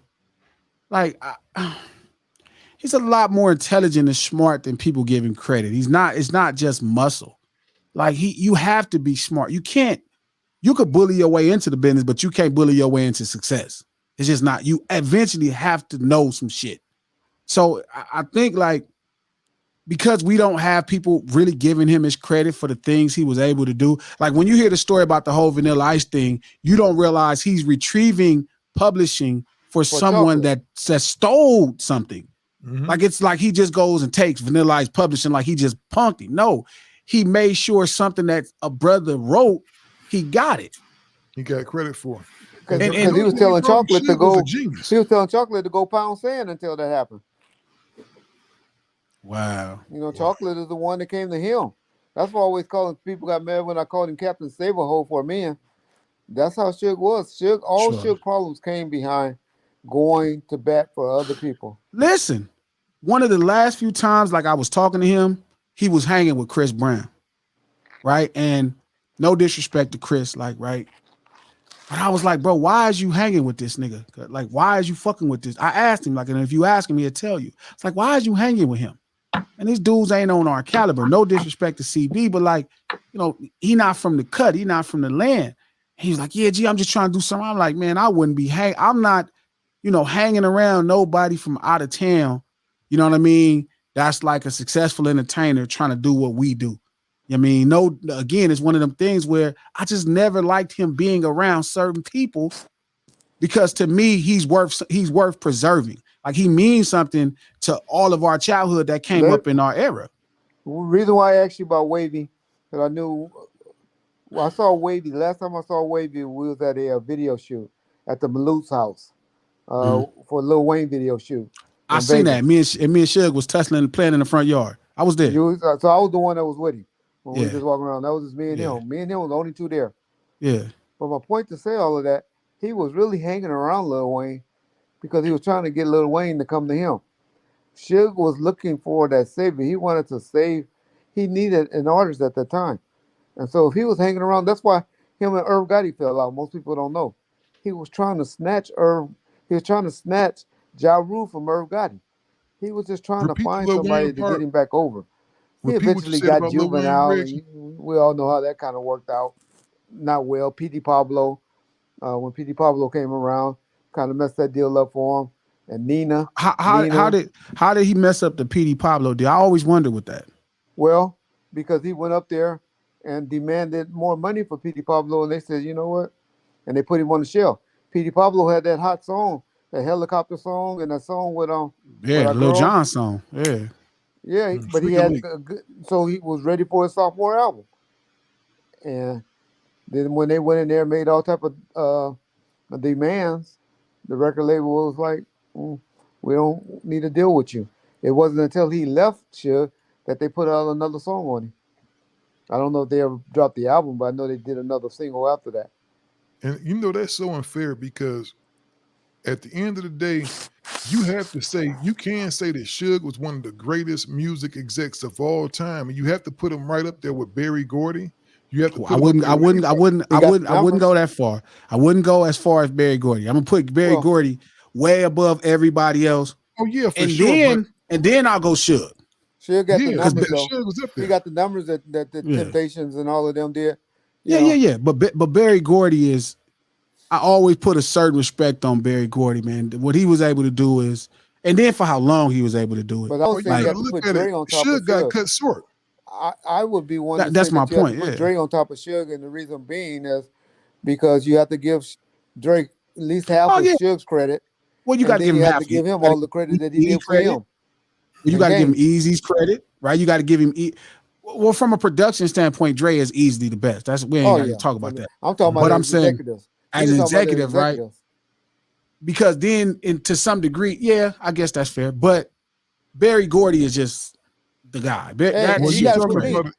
I did a number of tracks that I did. Yeah, I'm about to pat myself on the back.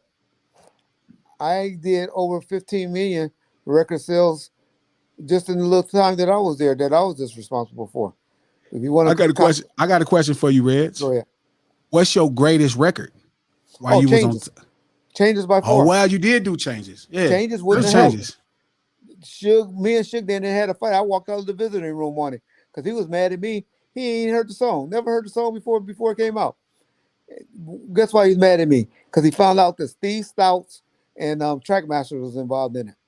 He said, they did do changes. Huh? And they did do changes. They did changes. He's like, you let them mess with Pac. He hated the East Coast. I was like, shit, I don't know.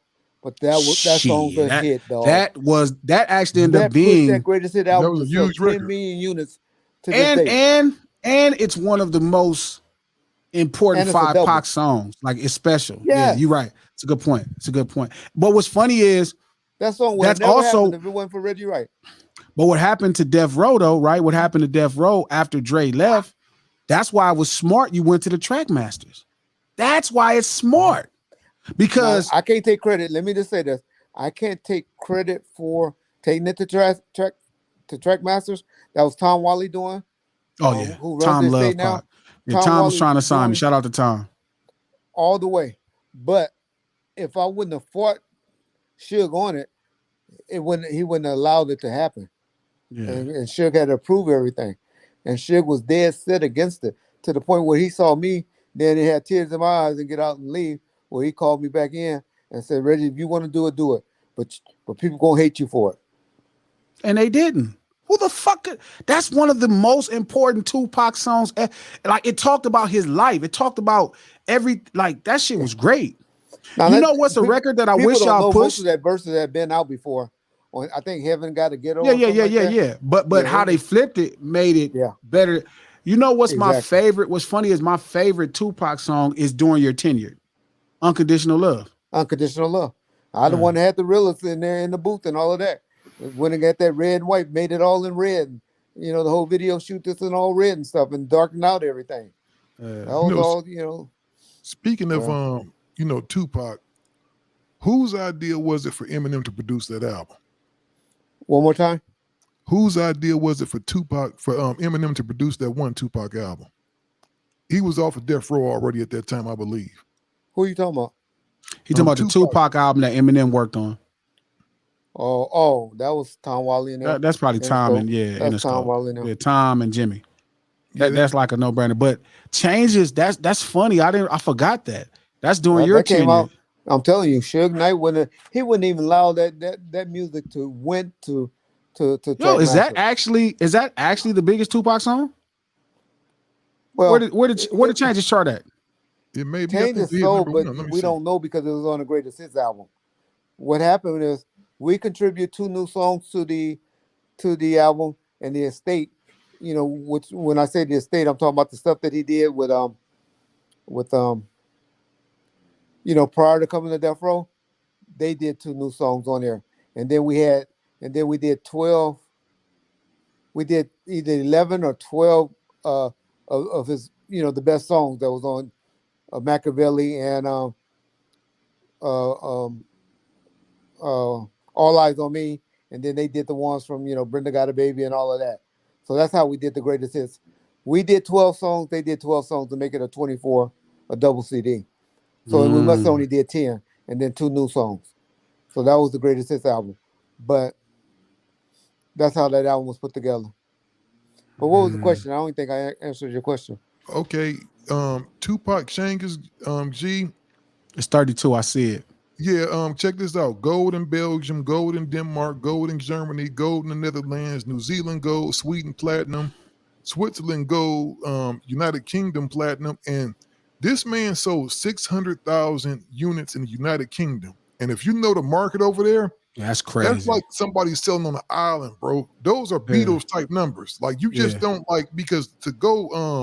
because the certification in Ireland, bro, is only like 10,000 or something like that. It's a small island. Yeah, but ain't nobody buying hip hop either. And ain't nobody buying hip hop. That's what I'm saying. They got a lot of people out there, but they're not hip hop. They're not niggas. This man, fucking with you. So that means if he sold 600,000 units, he went platinum in the UK. If he sold 600,000 records, that means that people that wasn't into hip hop was buying his record. Well, you got to think Changes. The kind of record Changes was what he needed at that point. Changes became like this kind of hip hop joint that had a very broad appeal. It wasn't like it's a special record. It's funny when you think of it. Pete, is that fair to say Changes by Tupac, right? No, yeah. That's just the way it is. Things a little bit. That's crazy when you think about it. Damn, that was a song that was by far like his most popular song, like at my high school. Yeah, but because, but that's also why it did so well overseas too. It did really well Yeah. overseas. That's pretty good, Reg. That's pretty good. Yeah. Yeah. You know Oh what's yeah, I'm funny? telling you, that's a song I know wouldn't have never came out. We would have never heard. It might have came out when Eminem did it. You know, the album that he did with the estate or whatever. They might have put it out then, but who knows? They would have waited that long. Trackmasters probably would have took it somewhere else. You know. And in California is probably my favorite record from that time. Well, Unconditional Love is my favorite Tupac record. okay, But I remember when In California came that out, I was one. like, yeah, with Friend. Daz when he was driving Hey, that Gangster. song with KC and JoJo with MCA. I don't want to had you taken off that song and had KC and JoJo put on there and had it released on MCA. What song is Most that? people don't know. Thug and You. Oh yeah, Thug yeah, and You with yeah, KC and JoJo. Now yeah, Joel was yeah. initially on there. And but, I understand why she could be upset, but it's fucking Casey and JoJo for crying out loud. Exactly. Sometimes you gotta play ball. Damn, I'm thinking about that. That's fucking crazy. I remember that he was driving Gangster Car from Santana all through that video. That purple car was Gangster Car, Baby Gangster Car, And which Baby one? Gangster What video? and Dad's video in California. Oh, California. Oh, was that? That was Baby Gangster Car. Yep. And then we went up to Oakland. I went up to Oakland with him on that. On California. What happened? You know what? Did you do that? Did you do the Hammer project? No, Hammer did that. Hammer pretty much took that album when he left, and he went in and put it out on his own. That So y'all never got a Hammer project. No. So Riggs, y'all was doing some cool business. You just let him walk away with the album. He had so much love for Hammer, he just left it Everybody, alone. Hammer, man, people love Hammer, to this dog. day, look out for Suge. I heard he gave put like $5,000 on Suge books about a few months ago. Dog, listen, Suge did really great things for people. I mean, none of us are above. We all did our bullshit, but he did some really great things, and people don't talk about that. Like I get it, but man, no one man is that fucked up. He made mistakes like anybody else, but he did some fucking fantastic things that he's undercredited for. And I just wish people come together and just give you some flour. This nigga might not be with us forever. I don't want this nigga to die and niggas to start talking good about him. Then give him his flowers. Don't do that, my nigga. Like this man, he easily could not make it home.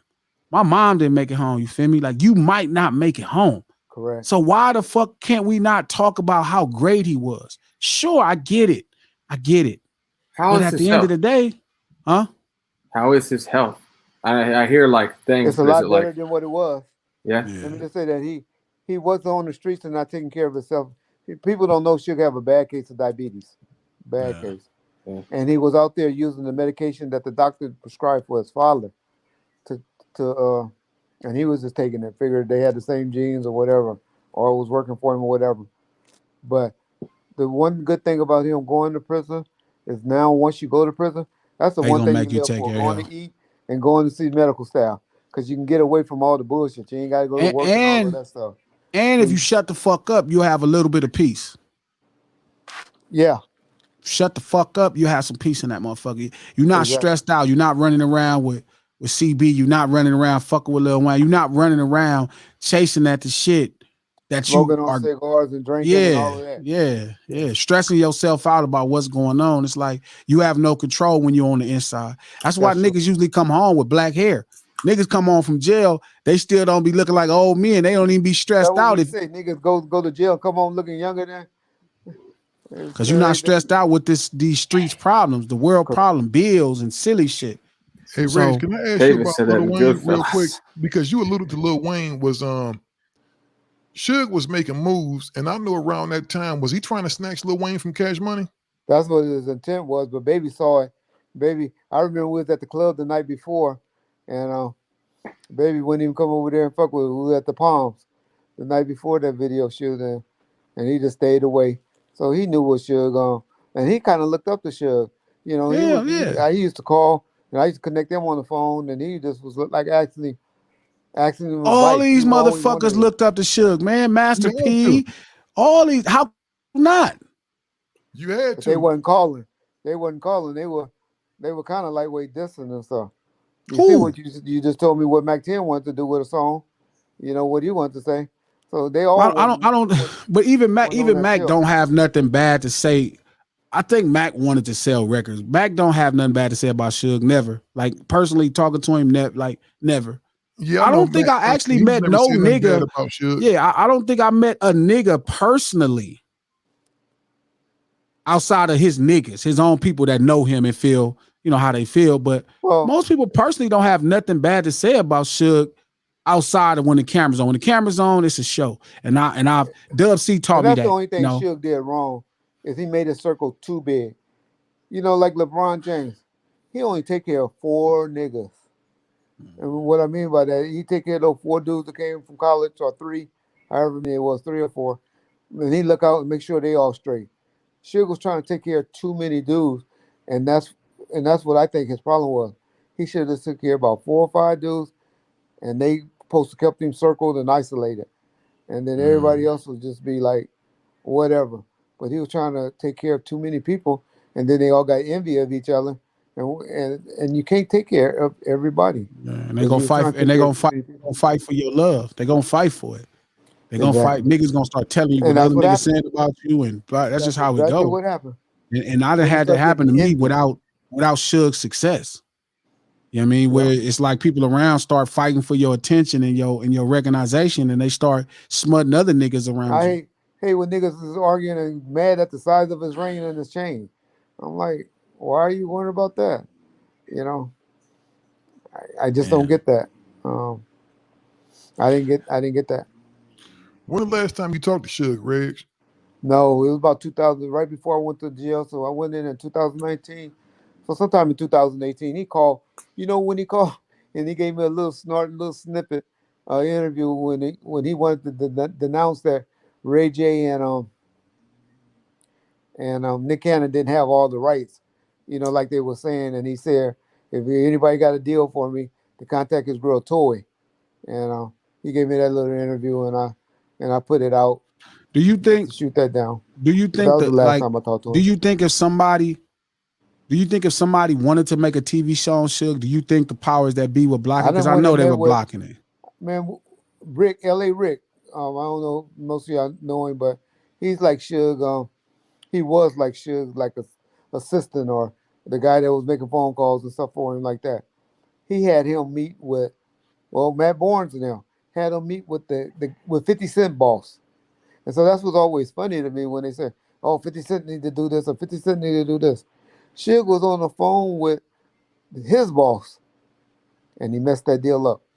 My point being it's people out there that want to do it, but Suge got to humble himself, and I don't think he have enough time or he have enough people out To here gain hurting that wisdom. Yeah. to do that yet. And so that's why on Vlad interview about a year or two ago, I said, I need to leave Suge alone and let him go in there, do his time, and give him about 7 to 10 years, and then he'll be ready to do it right. Because now he'll still be clowning everybody because he still feel like he's on top of the world. And sometimes we got to be humbled, man.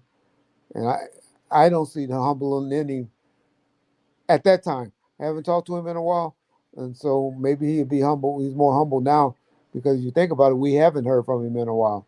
So he may be on a humble tip right now. But if you listen to the recordings that we released on Reggie Wright, both sides of the fence and Gangsta Chronicles, and he's still talking and laughing and playing niggas against each other, y'all see he's not humble. Yeah, Suge, Yeah, well, Suge, Reggie, man. nobody knew him like you did, though. You was with him every day. You was his right-hand man. And you used to tell me about the trips you had to take up there. How taxing was that on you to be able to, you running a multi-million-dollar record company and you got to go check in with the guy that's the owner. How taxing was that for you? Was it every time that you said, man, this ain't worth it? Not until after. Not until I came home and we went right back to the same bullshit, going to the clubs, getting in the fights at the gate and stuff like that. Oh, so you thought the first time it would have matured him and made him like, I got an opportunity. Let me take advantage. And he came home just kind of still on, just too on. Yeah. And so my point is, yeah. Well, I I don't like talking about him no more. I just wish he would have been a little bit more humble. Yeah. No, I get it. Yeah, and this ain't about negativity. It's about No, I know. I can tell you a like big supporter of him, and I appreciate that because a lot of we people not. supposed to though, and them niggas is whether they admit it or not. Them niggas is. You feel me? But again, everybody want to be what he was. You know what I'm saying? Everybody want to have that lore, but I don't think we talk about his genius enough. I think we focus on the bullshit, and it's some bullshit. I'm gonna tell y'all like this. I think it's very important that us as West Coast people, because we're on the platform as West Coast people, we have to uphold Our Knight, legends, the Snoop Dogg, all of them, the Dog Pound, every one, because we listen, have to uphold them. And this is what drives me crazy, right? Is they celebrate Clarence Avant. If you know the stories of Clarence Avant, man, he ain't that different than Suge at all. He wasn't. Ask Teddy Riley about Avant. And most people don't know Clarence Avant. He's the one they call the Black Godfather. Right? So they make all these shit about Netflix about Clarence Avant. Exactly. They make all these shits about their guys, right? And in all due respect to these coasts, because they're really intelligent at this, right? They done made 100 documentaries about Illmatic. Mm-hmm. Jay-Z's making documentaries about Rock Nation, Rockefeller. They uphold their people. Why shouldn't we uphold Why ours? the fuck should I not uphold? Like I'm not, and I don't have to lie. So when I'm on the Breakfast Club and I'm talking about Suge Knight's contribution to hip hop, I'm not gonna lie for him. Oh, if we focus on the truth is he's a fucking monster with this shit. And what he was able to do, none of you motherfuckers could fuck with him at, right? And it's the same thing with Snoop. If Snoop is the greatest hip hop artist, because he's the greatest cultural phenomenon that ever came from our culture. That's all it's really about. We hate on Pac when we say that, and I love All Eyes on Me. No, I love Doggy Style more. I love Murder with the Case more. And it's not about that. Pac didn't get a chance, man. He didn't get a chance. Pac did 5 albums prior to his death. No, I know, but you're talking about somebody that's been in this music business for 30 years, solidifying their legacy, doing great things. Man, I don't know what the fuck Pac would be doing in 30 fucking years. This would be a whole different conversation to compare him to. Right? Pac, but I would tell you this, G, I truly believe I think he'd have stopped rapping. I think he would have approached Will Smith status, dog. I think he would have been Will Smith right now. I think he would have been fucking with niggas. He'd have been like, man, you niggas is crazy. I'm not fucking with this shit. I think he'd been making movies, dude. I think he'd have been hands down. But he was already there. But my point is, people will say that silly shit. It's silly. You know what I mean? They think it's about silly shit. The thing about Pac, he just didn't have enough time. Like, he just didn't have enough time. It's like Biggie. Like, he didn't have enough time. Don't get me wrong, Pac has more projects than Biggie. That's crazy to me that he's getting put in the Hall of Fame, the Rock and Roll. They always want to do Pac and then do stuff for Biggie. Biggie don't have enough track record because his people fight for him. They fight for him. They fight. And that's how I feel about, I told my partner this 2 years ago. I say, man, I want to do something dope for Suge's legacy. I want to do something great for Dre's legacy. I want to do something great for Snoop's legacy. Hell, I want to do something great for Warren G's legacy. I don't know. He just got a star on the Walk of Fame like a couple days ago. It felt like, you know what I mean? Like, after all this time, Dr. Dre. That was Snoop, right? But I think that was Snoop, right? So, but it's crazy that like Dr. Dre should clearly be celebrated as the greatest producer, and it's niggas questioning it. Dr. Dre. Because it's not about actually the hardcore facts. It's about how you campaign.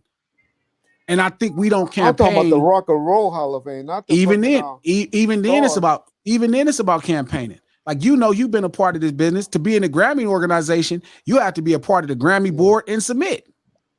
That ain't simple. It's like we just take all the records and we pick the ones. No, you have to be a part. So it's the same thing with Rock and Roll Hall of Fame and anything else. I think we don't go hard enough for our legends.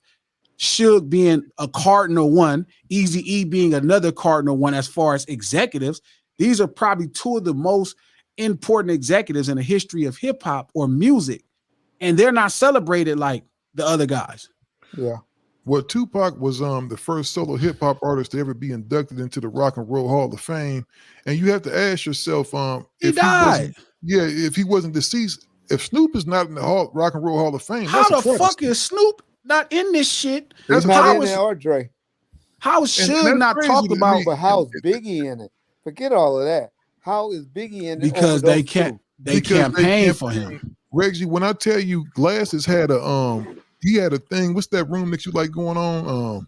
Clubhouse. Clubhouse. We had a thing on Clubhouse where we did a versus for Tupac versus Biggie. I left that motherfucker after a while because it was so many New York people. They got the cheating, dog. Like they had Biggie records that was beating Tupac records because it was all New York people in there voting. And I was like, this some bullshit. I'm just leaving because they go cheat.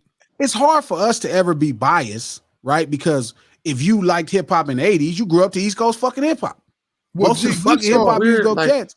G, I was very non-biased. You see, I voted on a couple Biggie records. I said that Biggie record was better than this Tupac record. Because if you liked hip hop in the 80s, right, then you grew up on East Coast hip hop. It ain't no getting out of it. But they didn't grow up on West Coast hip hop. They was blatantly saying, Reggie, that, oh yeah, I like that Tupac record, but I'm riding with Biggie. And what's funny is New York people feel like they have some sort of profit sharing equity in hip hop in general from New, and it's like there. And they feel like because they were there and they were contributing to the culture, that somehow somebody says it's better than their guy's record, that it like slights their own identity. It's like all the cigar lounges are full of old guys from New York, and all the same. They get so personal about it. But what's funny is in real time, Peter. That was Peter talking. Like Soren Baker talking. That's he do sound like Soren. Wow. What's funny is now Soren got a lot of smarts. That's why. Yeah, man. I learned a lot. I learned a lot from Soren. A lot of shit from Soren. Soren is great at sewing my shit together. When I have two ideas, he connects them like, oh, this is the person that. Oh, but let me say this. So the niggas in New York didn't even show Biggie all the love in real time. That's like point. Niggas was dissing Biggie. Like I was looking that shit up and I was like, a lot of niggas was dissing Biggie. Selling more than Biggie back then. Mr. Smith did better. Mr. Smith did better than Ready to Die. I remember that. And niggas sleep and niggas diss LL a lot. New York do not put enough proper respect on the legend that is LL Cool J. I've always said that. Like LL was everybody's nigga. Everybody around the country loved LL. LL. Well, it's fucking like, L. Greatest artist ever out of Queens. You guys all know, like, and he had MTV on lock. On lock. Do you feel like an idea, like the media bias though on it, like as far as the purist, paradigm and all that nonsense? Like, the Chronic got like jobbed for a Grammy for Onyx's album. Onyx's album over at Chronic. And the Chronic was like politically driven still to go with everything. Yeah, a really good social stance. We beat Garth Brooks, a country act with Doggy Style. Yeah, but Garth Brooks not from New York. That's true. Well, they couldn't compete at that time. Death Row became Garth Brooks. Well, I think Death Row. Wasn't New York one of Snoop's #1 markets? Wasn't that one of his top markets? Country music? No, I'm talking Snoop. about Snoop Dogg when his album Doggy came Style. out. Wasn't New York one of his top markets for sales? Well, it had to be if you're gonna win. But that's before they started hating.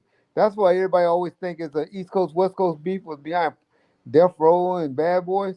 I always said no, it was the PDs, the radio directors the program directors that caused that beef.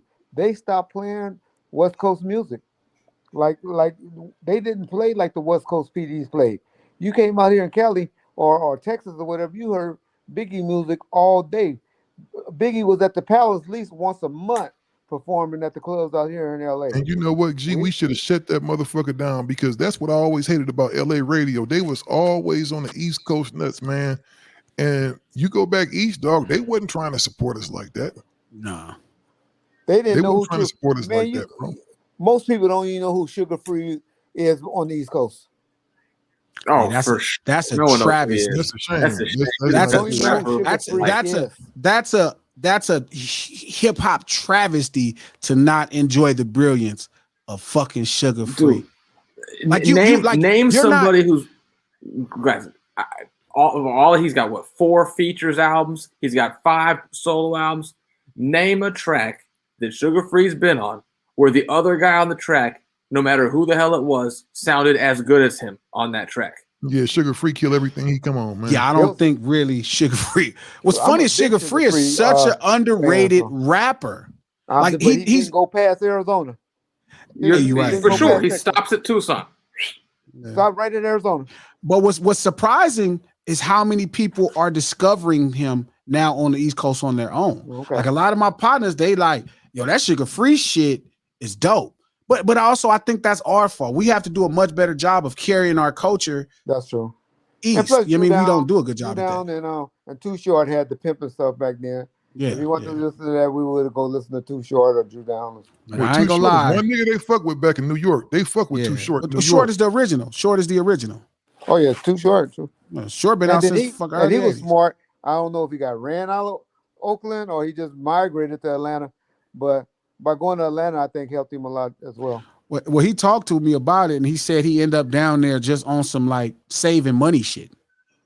Yeah, saving Like money. he in LA, right? Yeah, he's from LA to a teenager. He moves up to Oakland. He's doing his thing with Dean and them and all the guys, and he's popping. But it's a time where things is getting dry on the West Coast after Pac, right? Things is getting dry. It's not a lot of opportunities. He said he went down there. He said he liked Freaknik. He went the bras, but he said when he went down there and looked at the cost of living, he said, I might need to, he made a financial decision, and it ended up being one of the greatest business decisions he made. It was to save money, but he ended up in where Little John was starting to really, knock shit down. Could you kind of make the same case for like Pimp C going to Atlanta, not for the money because it's cheaper in Port Arthur than anywhere in the universe, but like he stumbled into Atlanta at the right time to help his career. He did. Yeah. But Short at the right time. But Short has always seemed to find himself historically in the right places. Well, Short got to have favor with God or something. But he's a good dude because I hit him the other day. Whenever I hit Short, he's one of the OG rappers that hits me right back immediately. If he don't hit me back that day, Ice-T is like right that. Back.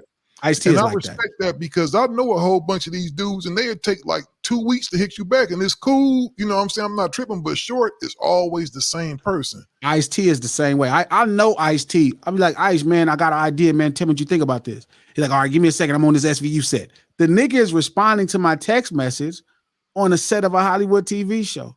So, I mean, there's some people who take their role, and I think Snoop has gotten better at taking his role as an elder a lot better. Like, it was a time when it was real bad. When we first came in the game, it was like fucked up. Snoop wouldn't even... one thing I will say about Snoop G, and I'm going to say this publicly, and I'm not saying this because he has to do it, but it's kind of like, it's one of the things I'm talking about. Aid asked Snoop to come on the show, and he just looked at him and said, I'll think about it.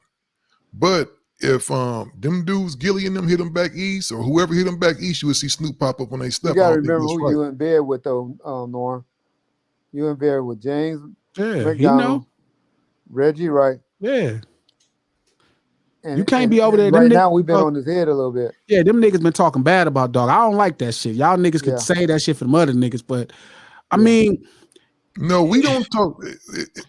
Nobody has really talked bad about Snoop. Reggie had one thing to say about Snoop. Ball, strike. Because Snoop told a story about some things and Reggie called him out on it. Yeah, so then he not finna come do your show? He not fucking with you, nigga. You can't just be over there talking about the dog. Yeah. Woman still ain't saying nothing about the dog. Nigga, it's not Norman Still. You not the only. It's not just you. It's James. It's his past. It's guys somebody looked up to. He was about it, and I'm gonna tell you this: the honest to God truth.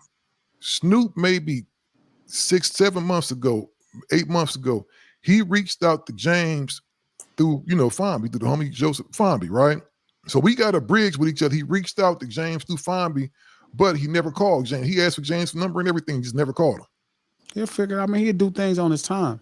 But all them dudes got a lot of history. Hold on, G, let me clear this up for somebody run back. Snoop is not obligated to come on the Gangster Chronicles or nothing else. He's the motherfucking dog. He can do what he want to. He the king of the coast.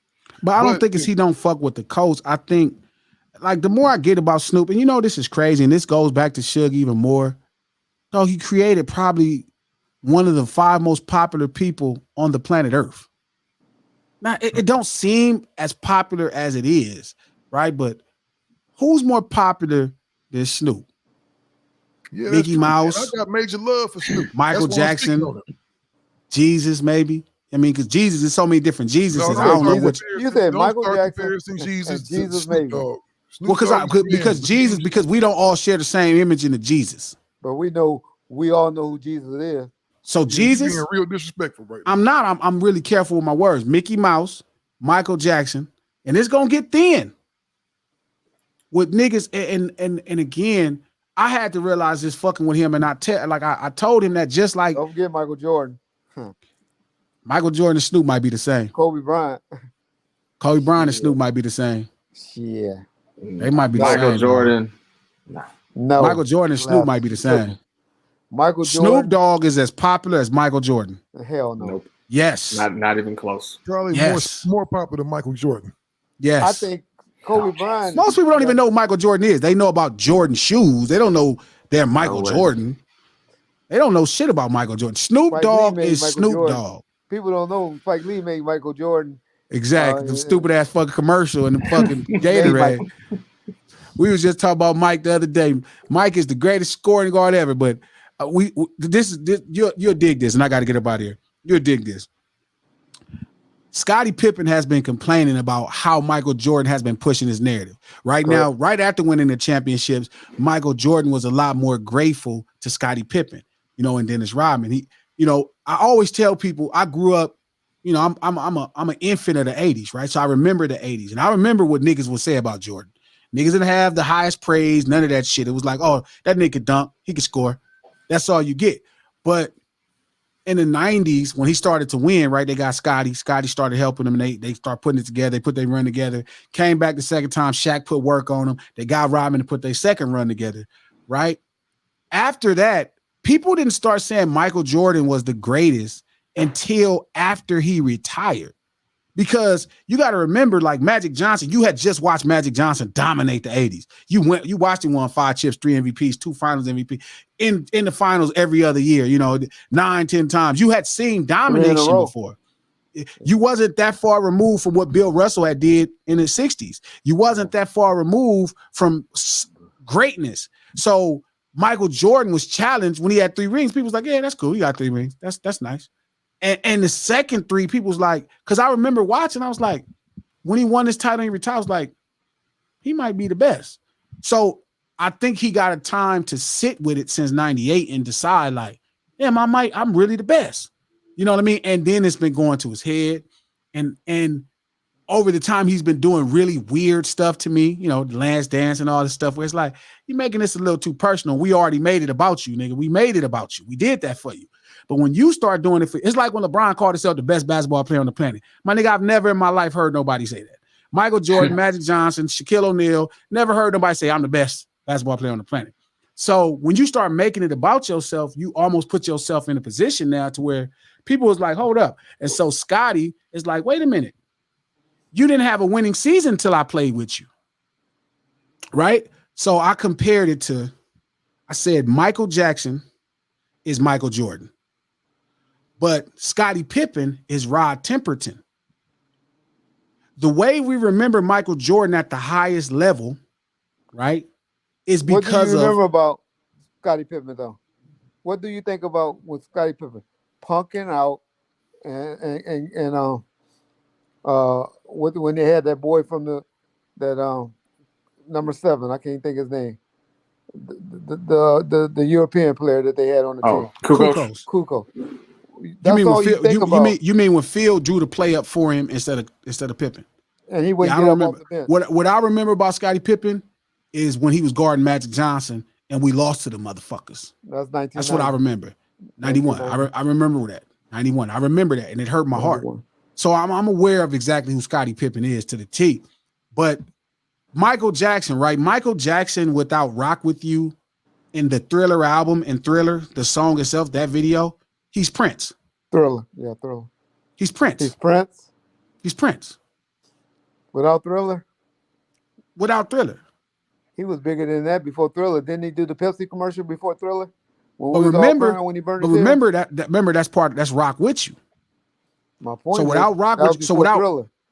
So I'm saying Rock With You was Michael before. Getting his hair catching on fire from the Pepsi commercial before Thriller.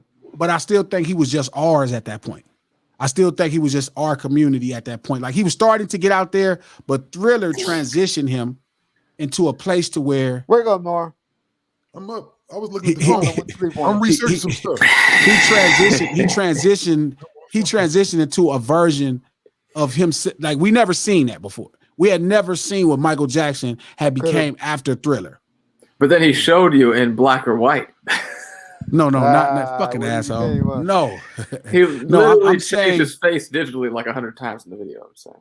Where he Remember messed Thriller? up at is he didn't have Neil write his album for him, or Chris Brown. Oh, so They he had all needed. his songs, or Usher. So he They needed a took all Scottie the Pippen. songs that he would have had. So in other words, you're saying he needed a Scottie Pippen. He needed Rod Temperton. Yeah, I think he didn't have the right writers around him when he tried to go to Rodney Jerkins instead of them. And it didn't work out. Yeah, it didn't work out. But that's my point though, right? Is the Michael Jordan. So not us who watch sports, right? Who watch basketball. We know Michael Jordan as a scorer. We watch him do his thing. But the way the rest of the world hold him, his marketing tag, what you talk about is 6-0. You talk about the fact he's 6-0. You talk about his MVPs. You talk about that type of dominance, right?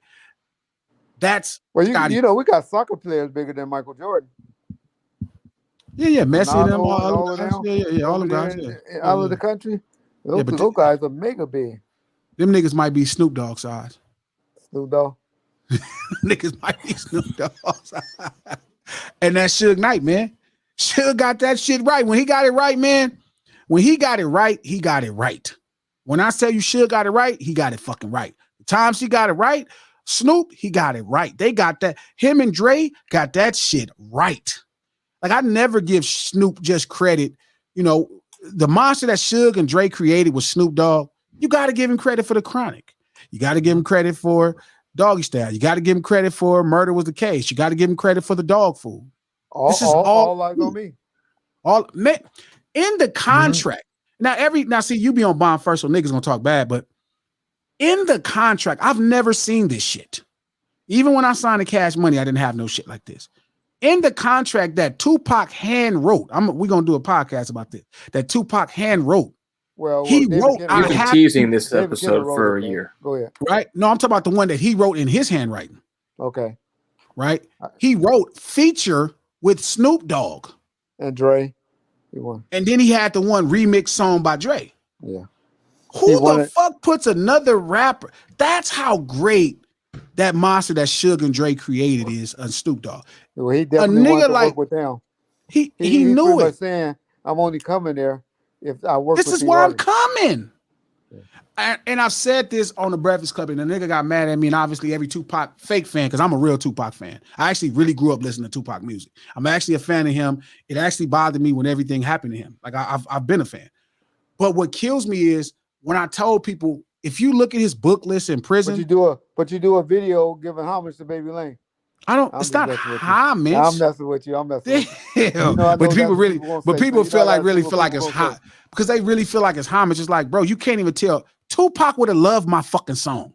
Right now, he's in heaven like, man, that nigga hard.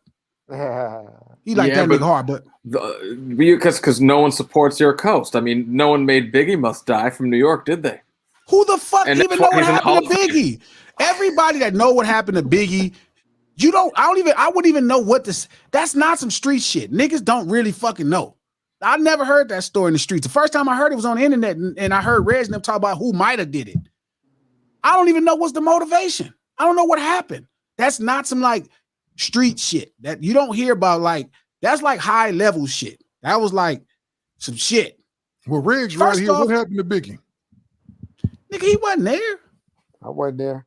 Had nothing to do with that shit. So don't even start. Reg knew what happened to Reg knew what happened to Pac 5 minutes after it happened. He knew who did it and what happened. We all knew what happened to Pac. Suge knew what happened to Pac right on the spot.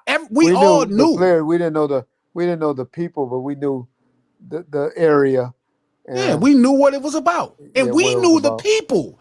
Like in the night, that night, people was like, "Oh man, you heard the story. You heard when a nigga got jumped.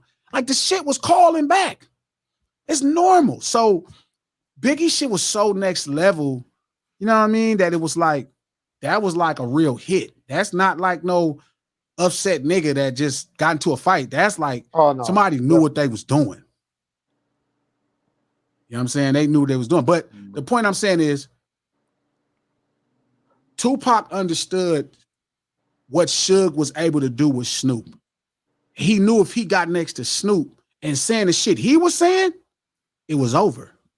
He knew it. Because when you heard it, he was like, oh shit. You could hear Tupac a million. I've heard Tupac way before that a lot of times. First record, second record, third record, all the records. They were great. But when he stood next to Snoop and was saying that shit, it almost gave you a measuring stick where you could be like, oh shit. That's what the MTV Music Awards, y'all. Man, it started being, it's like, oh shit. You know what I'm saying? Oh shit, look at that shit there.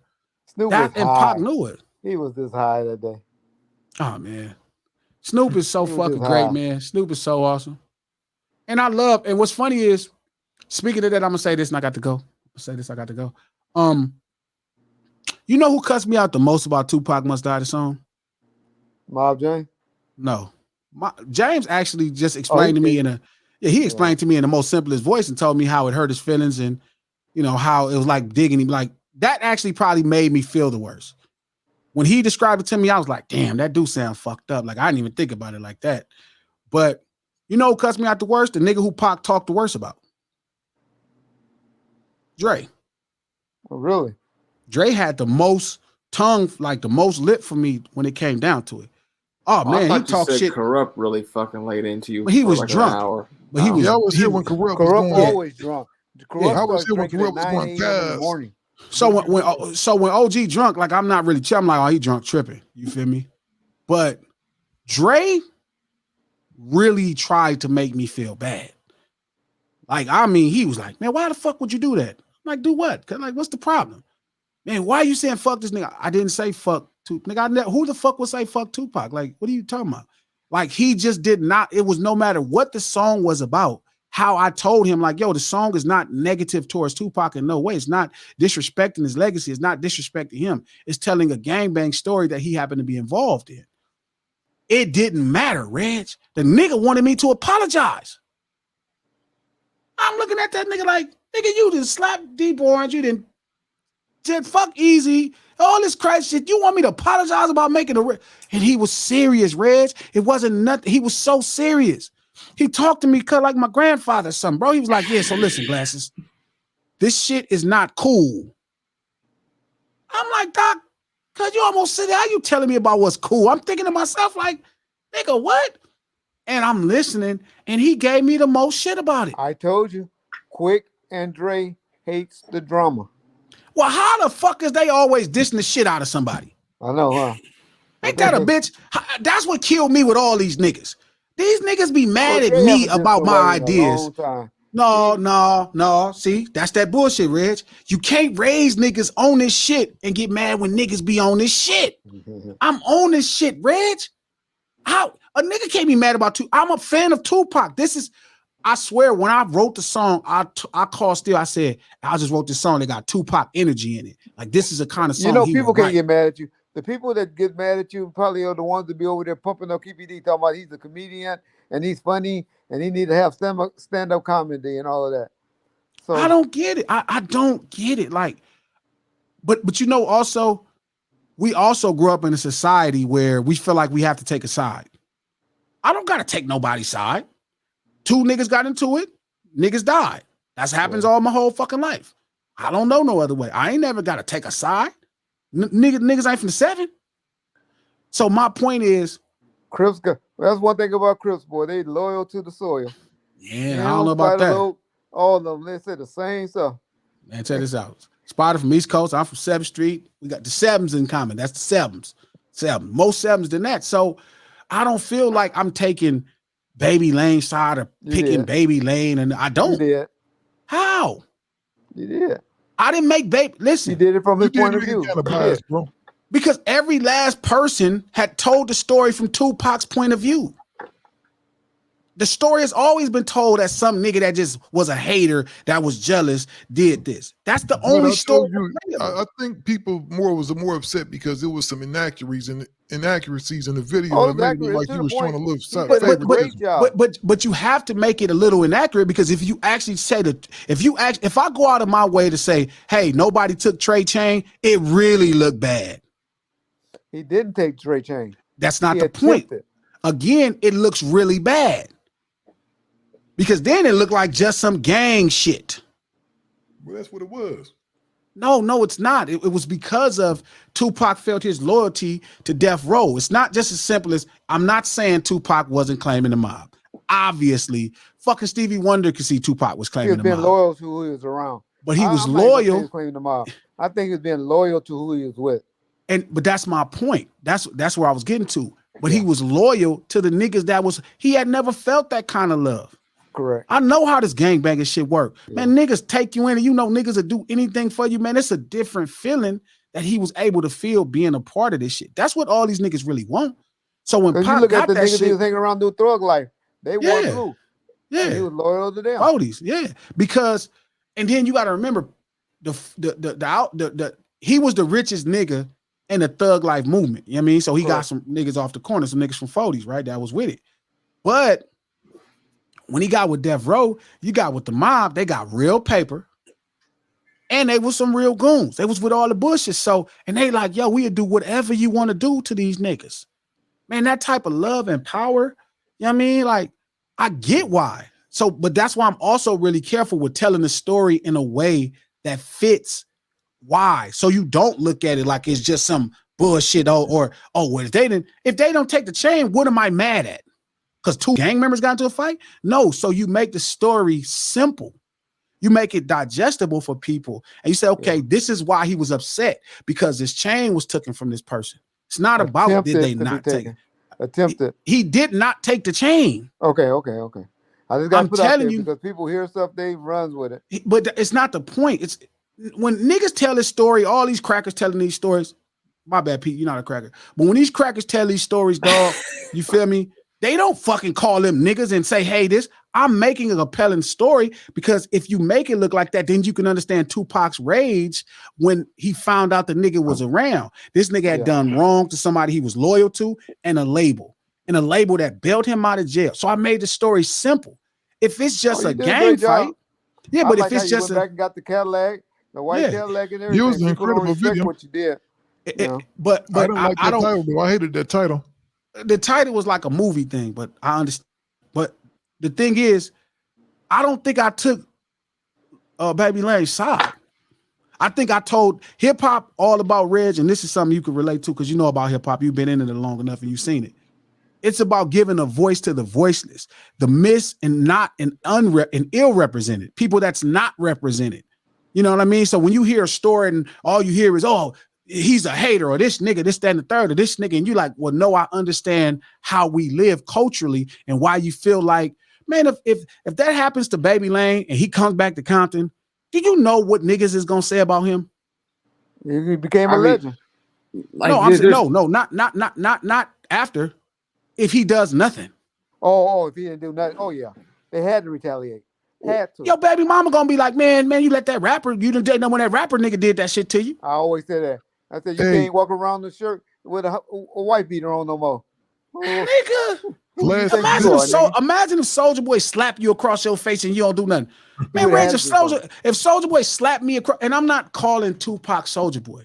I'm saying somebody that's not involved with the lifestyle. Yeah, anybody that's not involved with the lifestyle. Like if Suge fired on me and I didn't fight shit back, niggas gonna make jokes, but I'm like, it's Suge. I mean, it's gonna be a certain way we gonna talk about it. Exactly. But if somebody who you feel is not a part of the lifestyle, it had to happen. Bro, you got to do something. I didn't think, even if I would have known about it, I wouldn't have thought they would have retaliated that quick, I'll be honest. I wouldn't have thought they would have retaliated there, but in Compton. Yeah, they gonna go crazy. But I'm thinking like, if this happens, because this ain't your first rodeo. You didn't like, I'm sure Baby Lane didn't been jumped before. This is part of the territory. You know what I mean? Maybe he hasn't, but I would imagine he has, right? Them niggas been beef with Santana probably since he was alive at this point, right? Yeah. So, you've been jumped, but the type of embarrassment, the type of embarrassment you have, you know what I mean? When somebody you feel that's not affiliated with the culture, he right. We would have had 100 jokes for him, Reg. 1,000 fucking jokes. Oh man, niggas would have had 100 jokes. That's like if Soulja Boy slap a nigga right. If Soulja Boy slap dog, Reg, you know how many jokes you be making about me? Oh yeah. You know how many jokes? Man, you let Soulja Boy slap you like that. It'll be a joke that writes itself. So, you know, because all you have when you come from our community, that's the moral of the story, morality. You know, when you come from our community, you have to protect your reputation. It's your most prized, it's your most prized possession. You're right. You're And right. you had- Reg, before we get out of here, let's talk about your podcast that you got coming up for a little bit of stuff we got going on. Oh, you got a motherfucking podcast. Hold up, niggas, you trying to advertise on our show? Yeah, you got a I podcast, already Reg? did once.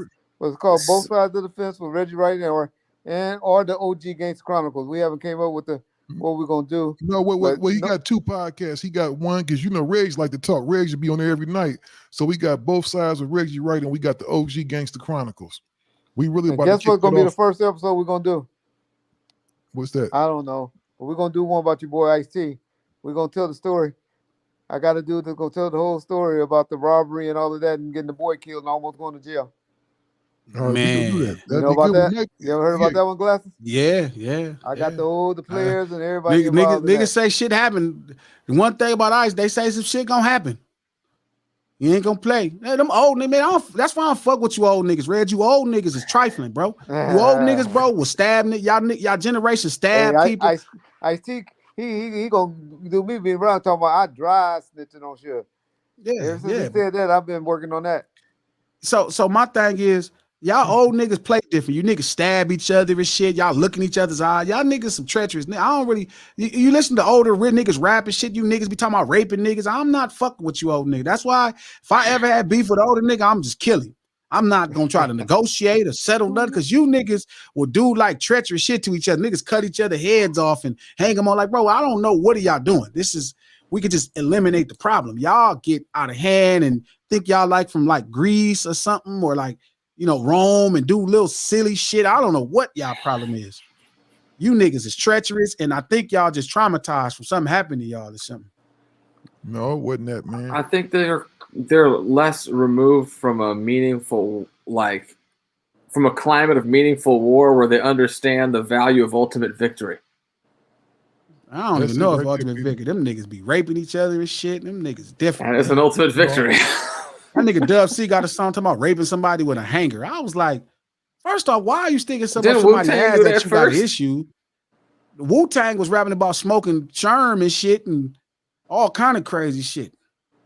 I don't know. Them older niggas is different. But that's it, man. No ceilings up in this motherfucker. Good looking out, Reg. Make sure y'all check out that Both Sides of the Fence. Reg, I want to hear some fucking police stories. You was a fucking police. So I want to hear some, and I want you to tell on yourself. I don't want you to tell on everybody else. Now I want you to tell me that time you took that 3 birds from one nigga or something, or you let the wrong nigga off. No dirty shit like that. I need both sides of the fence. So why you trying to get my nigga indicted on this shit? No, because Red's gonna tell me everything Daz did, Snoop did, Suge did. Tell me what you did. That's what'd be dope. Because Reg can really talk about fucking up and also fucking up. Both ways. If I'm telling it, that mean I was there. I know, but now I need you. So you was there with yourself. So I want to know the time when you tried to arrest that hooker and she gave you some pussy. So I want to hear all them stories that you got. Reggie a married man, and his wife probably. Okay, I want to hear about when the woman offered you some pussy and you had to think about it and turn it down. It had to be somebody fine. Somebody tried to almost corrupt you. Nobody's uncorruptible. This is horrible, man. That's no. No, I want to hear Reggie. I want to hear Reggie talk about the times he was corrupted before he stopped his job. That's what I'm hearing both sides. I just got out of prison. They shouldn't even put you in prison for that dumb. You should sue him right now. That shit legal now. Ain't that some shit? Bullshit.